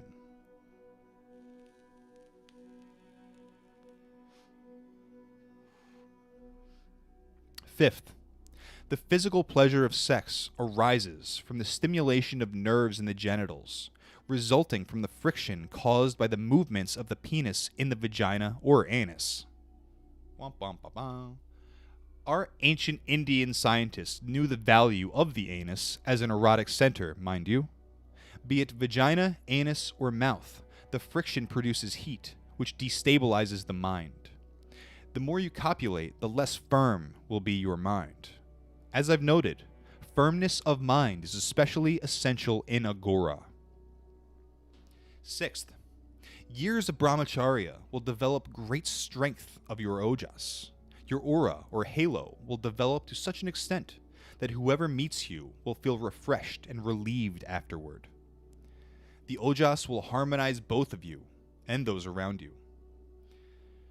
This is the hallmark of a real saint, the test you can use to separate the men from the donkeys.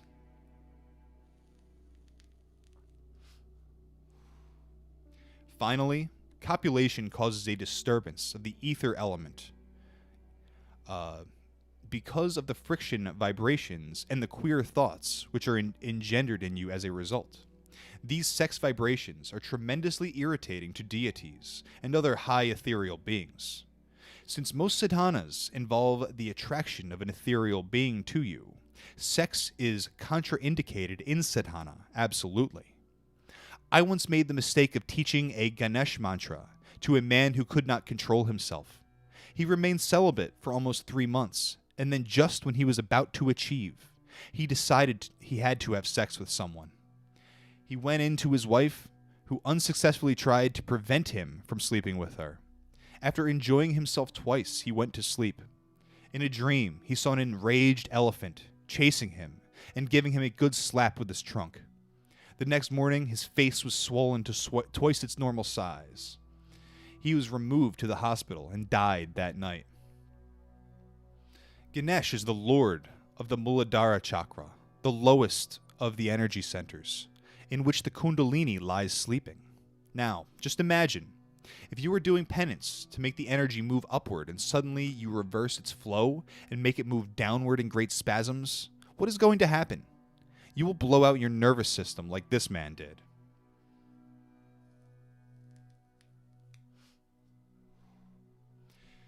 Consider 2 other benefits of remaining celibate.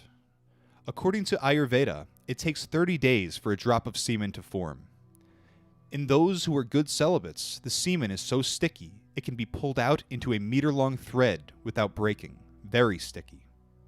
And its consistency is like cream. If it falls onto cloth, it can be knocked off without staining or separating.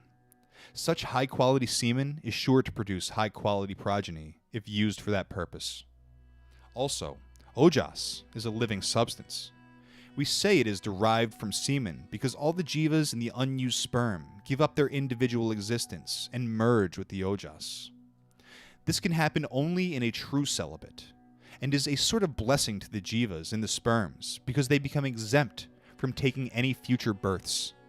I mentioned that the ojas forms the halo or aura which attracts people to a saint.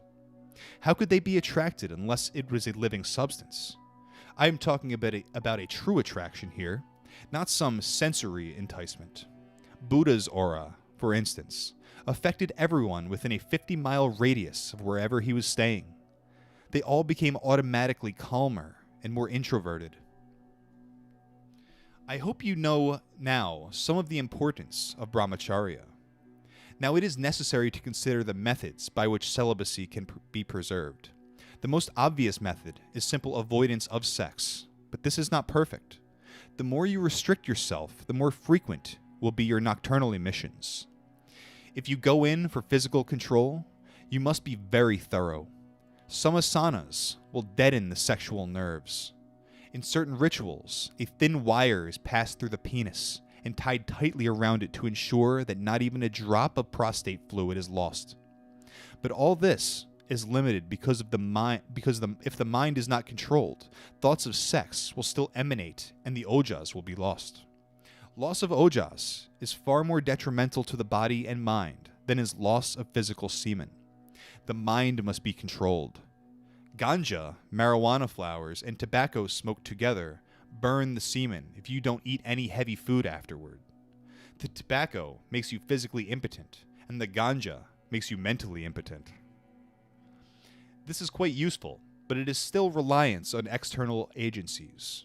You must burn the sex center in the brain, up in the thalamus, if you want to be perfectly free of sexual proclivities. Some people say that celibacy means never discharging semen, even in a dream. But I say that only the man who never even gets an erection is the true celibate. His penis should not even rumble when he gets some stimulus. Not only should a good female celibate not ooze from her vagina, but her clitoris should not even twitch once. Mental control is essential if you hope to achieve this state. This is not an overnight process, you understand. It takes years, and a good guru is necessary. He will allow his child to try out sex as much as he or she likes for a month or so. After the month is over, the child will know exactly what are the effects of sex on the body, mind, and sadhana. And he or she will understand why it is useless to try to do serious sadhana and simultaneously try to carry on an active sex life. An agori takes a somewhat different approach to sex and celibacy, of course. One day, I got wild with my penis. I told it, "You bloody thing! What do you think of yourself, always spoiling my sleep, becoming hard?" I went into the bathroom and found some acid and poured it over my penis, of course. My God, it was terrible.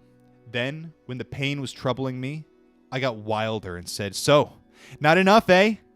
And I grated some green chilies and applied them as poultice. Poultice. I've never seen that word before. Might be saying it wrong. I can't tell you what agony I was in for 3 days, but it healed without a scar. In fact, it acted as a type of purification. Ayurveda states that semen resides in the brain. Semen stored in the brain, apparently. The thick white semen from the testicles does not travel upward into the head, of course. This statement means that the brain is the seat of ojas, because the whole process, which culminates in the ejaculation of semen, begins with a disturbance in the mind, which causes a certain brain cell or certain brain cells to be dilated. This dilation causes ojas to move downward and impel the seminal movement via the neurotransmitters. A firm mind means firm ojas and no emission of semen. Loss of mental control means loss of both ojas and semen. Firmness of the mind is always difficult, if only because you have so many Renano bandhanas with so many individuals of the opposite sex that you will always be running into someone with whom you once had a sexual relationship, no matter how far you try to hide from society. Once a certain lady used to come and offer fruit and what have you daily to a certain celibate sadhu. The day came when she asked if she could massage his legs. He permitted her to do so. In the course of the massage, her hand accidentally touched his penis. "Don't touch that," he commanded. That is Mahapapa, the great sinner. That's pretty good. The next day, to return the favor, the sadhu started to massage the lady. Accidentally, his hand touched her vulva. "Maharaj," she said, "don't touch there. that is Narakakunda, the pit of hell.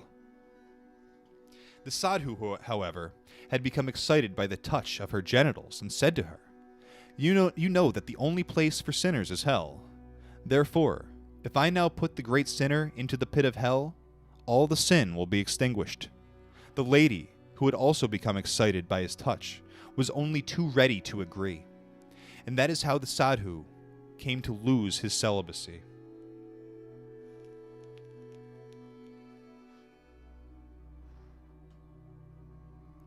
Even if you can maintain your physical celibacy, you may still get yourself into trouble if you are not careful.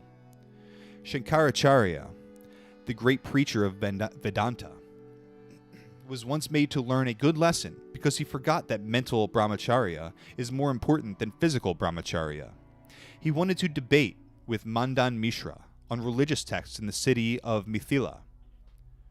Entering the city, he made his way to a group of young women at a well to ask for directions to his adversary's house. The girls had a nice laugh at his expense when they heard why he had come and told him, Maharaj, before you try to debate with Mandan Mishra, first debate with his parrots, and if you can defeat them, then only think of going to him. Shankaracharya left in a huff, but once he reached Mandan Mishra's house, he saw the truth of what they had said. All the parrots in the big banyan trees encircling the house were reciting the texts they had memorized because of Mandan Mishra's habit of practicing out loud in his garden.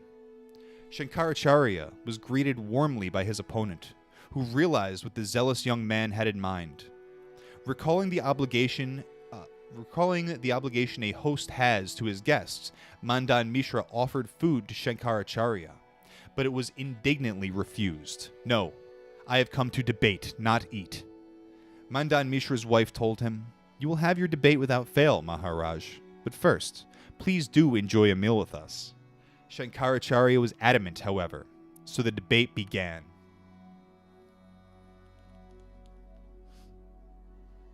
Before long, it became clear that Mandan Mishra could not win. Suddenly, his wife said to Shankaracharya, Maharaj, the text stated that the husband and wife are two halves of the same being. You must also debate with me, the Vamanji.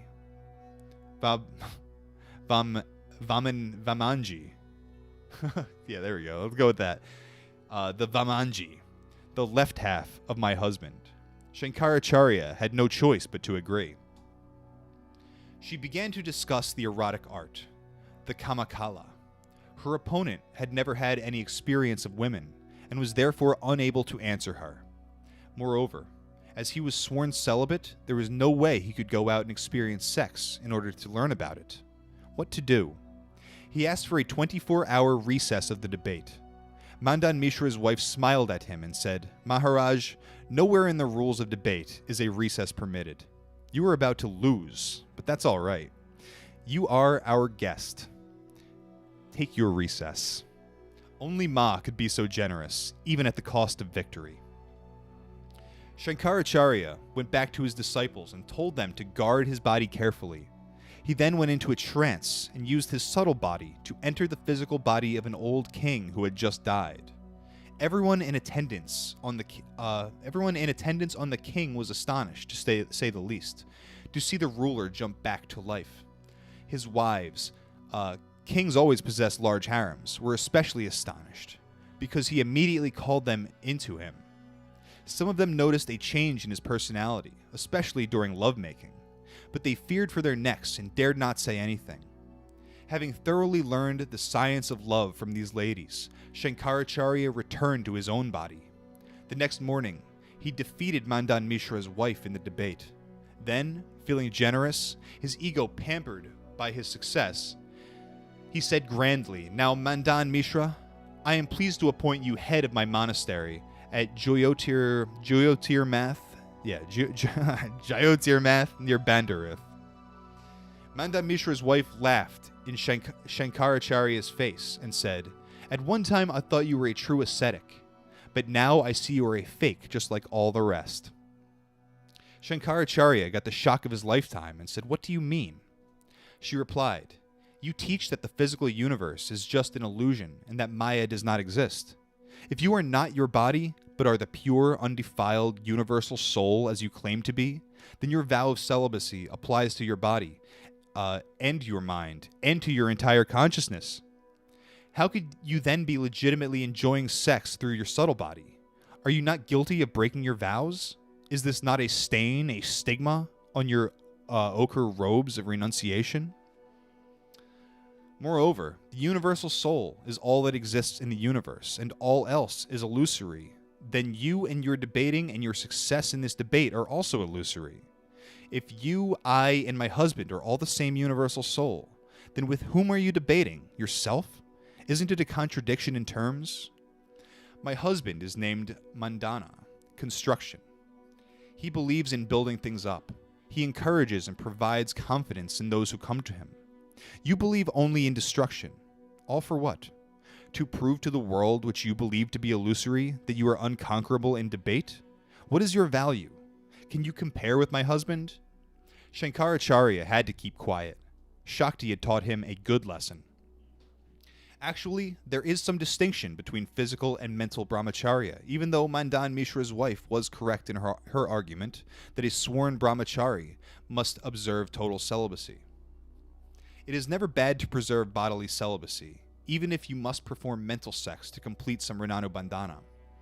Nor is it bad to preserve mental brahmacharya, to become completely aloof from the body, if you must perform physical coitus to fulfill some rana.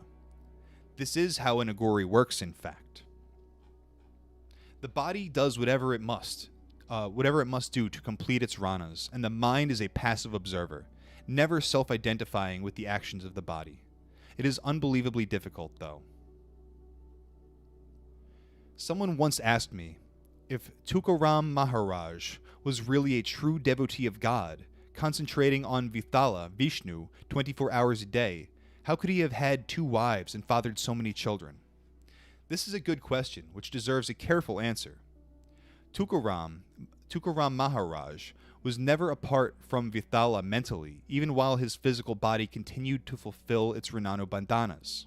His ranas with his wives included sex, and his body performed the sex act with his wives. His mind, though, was never aware of his body or of what it was doing. His mental brahmacharya was perfect, so he could father children and still remain pure. That's like an idea that's central in bhakti yoga, and you see it a lot in the Bhagavad Gita, is that like you do your duty. The key is to not identify yourself as an individual and expect nothing as a result of your actions. And if you do that, then you don't incur karma. And you can still go through like the will of the world, or the will of God in the world, I should say.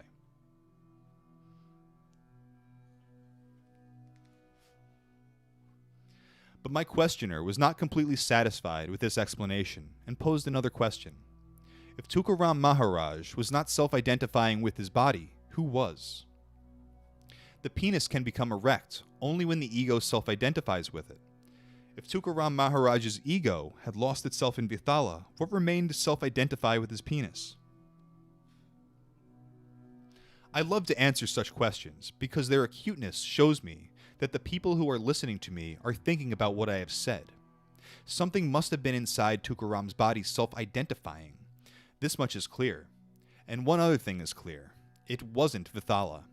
If it had been Vithala or some other deity, or if Tukaram Maharaj had self-identified with the universal soul during copulation, then the power of the deity would have been transmitted to the children, even to some tiny extent, and they would have become spiritual giants. But they didn't. They were perfectly ordinary, mundane. There must therefore have been another personality present, one with sufficient Renano Bandhana with Tukaram's wives to perform sex with them through the medium of Tukaram's body. Tukaram Maharaj was not even observing it, though. He was elsewhere. Renano Bandhana can be completed without physical sex. An ethereal being lacks a body with which to copulate. If that being desires sex, it must locate a couple engaged in the sex act, enter one of their bodies, and enjoy. Self-identification must not be permitted, though. Then there is no stain of karma. Now, the practical application. Suppose there is a girl who loves me. Perhaps because of the social situation, she is unable to marry me and must marry someone else. I am not ethereal, but my subtle body is. When I decide that the time is right to fulfill my Renano Bandhana of sex with her, I will wait until she and her husband are in a deep sexual embrace. Then, by entering his body, I will see to it that she gets full satisfaction. She gets her satisfaction from me, which breaks my Renano Bandhana with her. She is fully satiated, because I know how to satiate her. Her husband would never be able to do it. But the husband knows that she is satiated and thinks he is responsible. He takes the credit for being a big stud bull, which is fine with me, because by his self-identification, he gets all the karma. I get my sexual enjoyment and remain untouched by karma.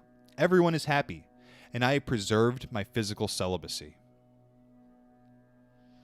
Gotta see how close I am to finishing this chapter, whether or not I can do it. We still going? We still going? This is a particularly long chapter. Usually, a chapter is like, on average, an hour. I think this one's like pushing 2 hours.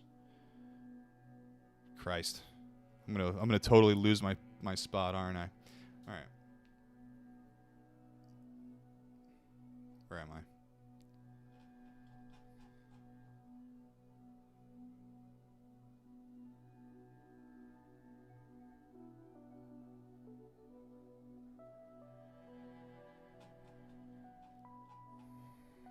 Okay. What page are we at here? Yeah, I still got over 20 pages left. All right, I'm gonna read this section. We'll get to the next one's pretty close, and I'm gonna stop at Amrita, the next section.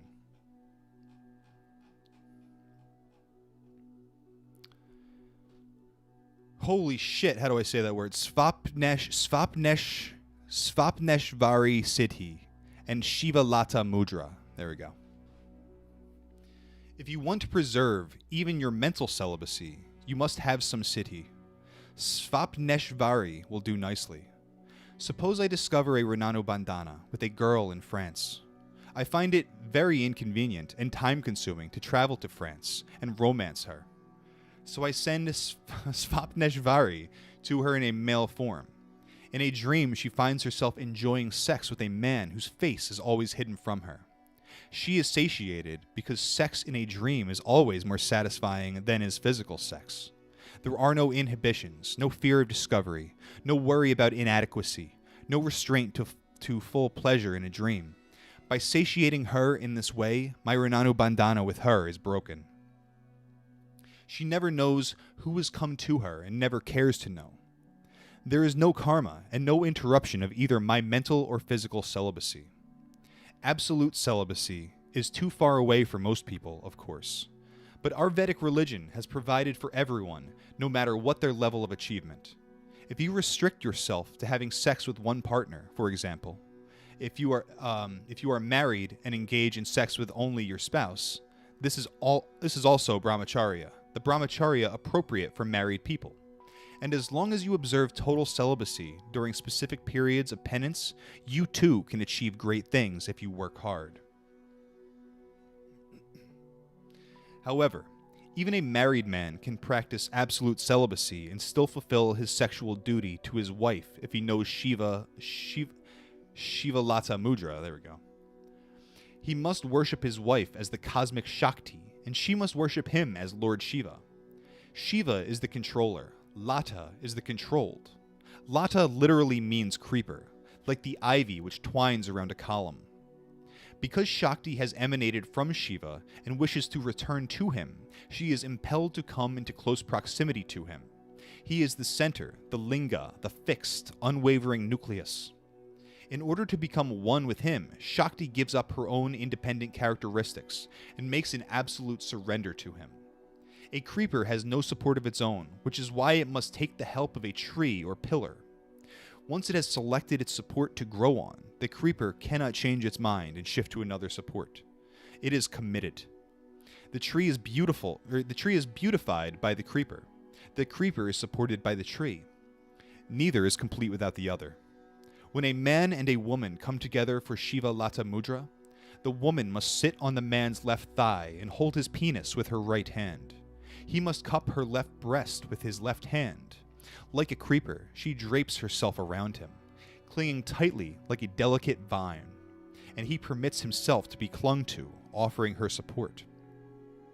There are 3 types of Shiva Lata Mudra: mundane, spiritual, and one which is beyond both the mundane and the spiritual. The mundane gives maximum sexual excitement. The spiritual is for sadhana, and beyond is too advanced to be dealt with here. In all types, the female counts japa with her left hand, and the male with his right. The mantras are specific for each type. He forgets who he is, and she forgets who she is. He thinks, I am Lord Shiva in the form of Bhairava, the fearful Lord, and this is my Shakti, Bhairavi. She thinks, this is my Lord Shiva, and I am his grand consort, his Bhairavi, the fearful goddess. If the couple is doing it for the mundane purposes, they must concentrate on exciting each other. Without realizing it, she will begin to breathe through her left nostril and will direct that Shakti to him.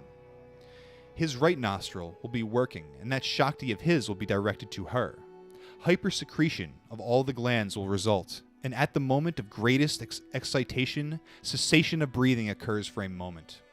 Then the male mounts and discharges his semen convulsively.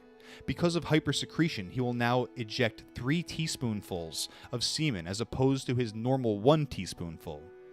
Because the vagina and cervix have become utterly loose and dilated, the sperm will go directly to the mouth of the cervix. The result is a child. If this is done at the right time of the month, that is. This is the brahmacharya appropriate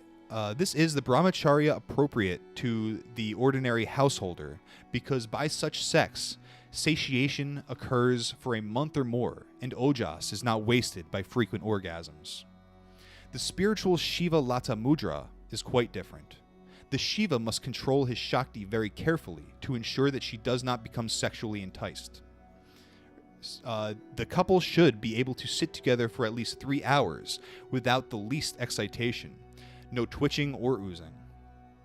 The girl must understand that she will not get an ordinary orgasm this way. If she waits patiently, she will eventually get a super orgasm, which will make her forget sex forever. If this mudra is done properly, she will go into bhava samadhi. Her emotions will crescendo until her mind becomes totally one-pointed, directed towards Shiva, and she will partly forget her worldly existence for a while. Even Mahabhava Samadhi, which I call emotional highlights, is possible. Total immersion in Shiva, but with retained awareness of the bliss. Wonderful. The concentration must be intense and the self-identification with Bhairava and Bhairavi perfect. Usually, the couple should have already enjoyed plenty of sex together, should have experimented with sex as much as they desired, so that they can drop it for several months and work for something beyond ordinary sex. Once a couple gets initiated into this practice, they develop such a liking for it that they count the hours until they can practice it again. They can think of nothing else except performing it. This is good. Their minds are effectively disengaged from mundane things by this sadhana, and their urge for togetherness is fully satisfied. In the beginning, the woman must be willing to wait. If she is patient and works hard, her experience will affect her more strongly than hundreds of orgasms all at once. She will be forever satiated. The beauty is the wonderful play of the 2 partners. At one point, the male will feel such overwhelming love for his Shakti that he thinks, I must give her everything. Then Shakti becomes indignant. I am your Shakti. How can you give me anything? You are useless without me. You could not even exist. Then Shiva smiles and says, oh, is that so? From where did you originate from, if not from me? The intoxication of this play cannot be described. You simply have to experience it yourself to know what it is. This play can only begin when the true personalities of the man and woman surface. Where do you find nowadays a man who is strong as a tree, solid as the rock of Gibraltar, firm enough to support his partner without a single lapse? And where do you find a woman who is sure enough of herself to surrender totally to her partner, relying totally on him for support like a creeper does on a tree? This is why people find sex so unsatisfactory today, and why they go in for dolls and dildos instead. It is no wonder that today's people are maladjusted sexually. They will get a glimpse of what real sex can be only if they study and practice this technique. Otherwise, they will continue to grope about, making a mess of things, copulating without satisfaction, becoming more and more neurotic. Once the first posture is perfected, the couple moves on to the second posture, face to face, the female on the male's lap, the penis near but not in the vagina. Being face to face, there is no holding of the penis or breast. Once they can sit this way for 3 hours without the least excitation, there are 3 other stages. In the final stage, there is full penetration of the vagina by the erect penis with full control, not a twitch, not a rumble. Only when this is perfected can they move on to Vajroli. The examination of a student who might like to learn Vajroli involves making 2 girls sit on the boy, one on each thigh, for about 3 hours. When the boy can do that, he has achieved a little. I know that many of the people who read this are immediately going to jump up, rush out the door, grab a partner, sit down and try it. I don't mind if they do. They will learn soon enough that without adequate prior preparation, it is impossible to succeed at Lata Mudra. You will simply get aroused, and even if you succeed in avoiding orgasm, you will still ooze. Until you reach the state where you can self-identify with Shiva or Bhairavi, depending on your gender, for a full 3 hours at a time, you will be unable to succeed at this because it is not your personality which will be achieving it. It is the personality of Shiva or Shakti, which you have invoked and projected into yourself, which will succeed at it. Which means that without a guru to show you the way, you can try this for 100 years and you will still be unable to perfect it. It is good to know about it, though. Once you learn about it, you may become truly interested in it and not merely curious about it. Once you have a genuine desire to learn it, nature will see that a teacher comes your way. Nature is never cruel. She always gives you what you want, provided you want it badly enough. Until you do locate a teacher, there are things you can do to prepare yourself, if you are willing to work at them sincerely. First, you must utterly efface from your consciousness the idea that you and your partner are lovers or husband and wife. You must treat each other as mother and son. Freud was so obsessed by the Oedipus complex because he never realized that sex was not the only form of union which can occur between 2 individuals. He said that all girls experience penis envy. Actually, they experience the desire for Shiva's linga, which is the state of oneness. And when this desire is projected out into the body, it becomes penis envy in the unenlightened individual. The effect of Freud's writing has been to make whoever reads them overly conscious about the body and therefore sex. Sex is no doubt important, but it is only secondary. Freud tried to make it primary. This is why I always say that a little knowledge is a dangerous thing.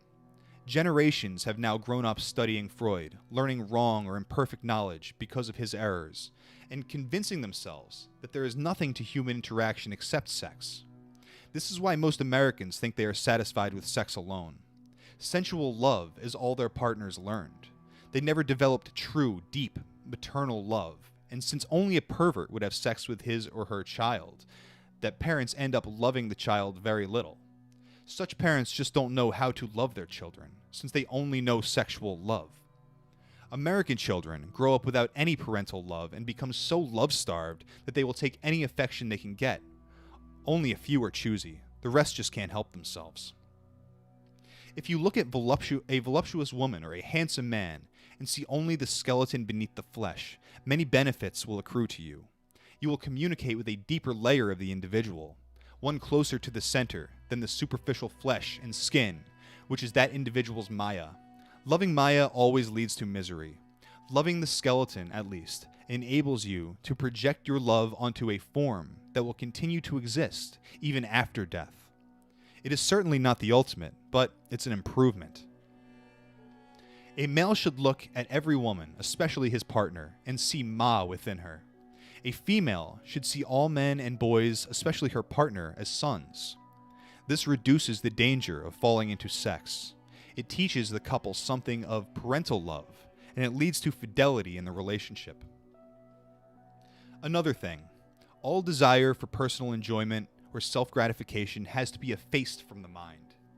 If you have even the slightest intention to take or gain something from your partner, that tiny desire can snowball, when your nervous system is under full load and an avalanche of energy can result, ending in sex. You must forget how to take and learn only how to give. Does any real mother ever ask for anything from her child? No, nothing, not even love. And the child never need ask anything from a good mother, because she will provide it without the child's asking, which allows the child to give his or her love freely. Shiva is known as the great giver. He has given up everything and sits alone in the smashan, waiting for someone to love him. You have to become like Shiva, sitting alone in the smashan of the world, if you ever hope to achieve the sadhana. These are just preliminaries, of course, but they are essential preliminaries and worth working hard on if you want to obtain the benefits of this sadhana. Good celibacy, fidelity to one partner because of longing, not legalities. The presence of Shiva and Shakti in your bodies as avishkara, and eventual samadhi of intense emotion. Probably cut it there a little bit. I'll go through some of the comments. Howie says, don't touch ghost chili and then touch your peen without first washing your hands 500 times with degreasing soap. I've been there. Freefall asked if I've achieved any siddhi yet. I would definitely say no. And if I felt like miraculous things happen around me. I've been getting a ton of synchronicity and stuff like that. And sometimes I feel like there's a piece of me, like my longing for God, brings like that fractal pattern a little closer so I can see it surrounding me. And that in itself almost feels like a superpower sometimes. But that's the most I can say. I can say that I did smoke DMT one time and I communicated with a goddess. I can say that. But hey, I don't know what that really was. Could have been a liar.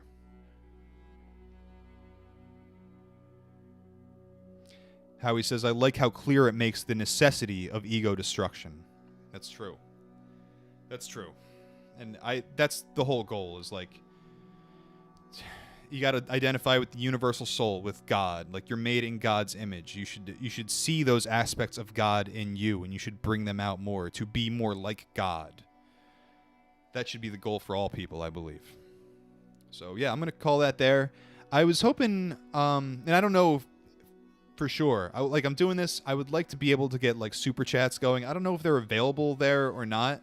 I hit monetization on the stream settings, and that just made ads happen. So I didn't realize that, and I won't do that next time. I might be banned from getting super chats for all I know, so if you don't see it, that's probably why. But there's no need to give to me here either. No need. I'm giving to you. So, yeah. Thank you to everyone for joining me. I'm glad to be back doing this, and I'll be back again soon, if not tomorrow. I need to get more in. I need to get more reading in. I need to get more meditation in. And this is the way I want to do it. Yakobees.com, everyone. Yakobees.com.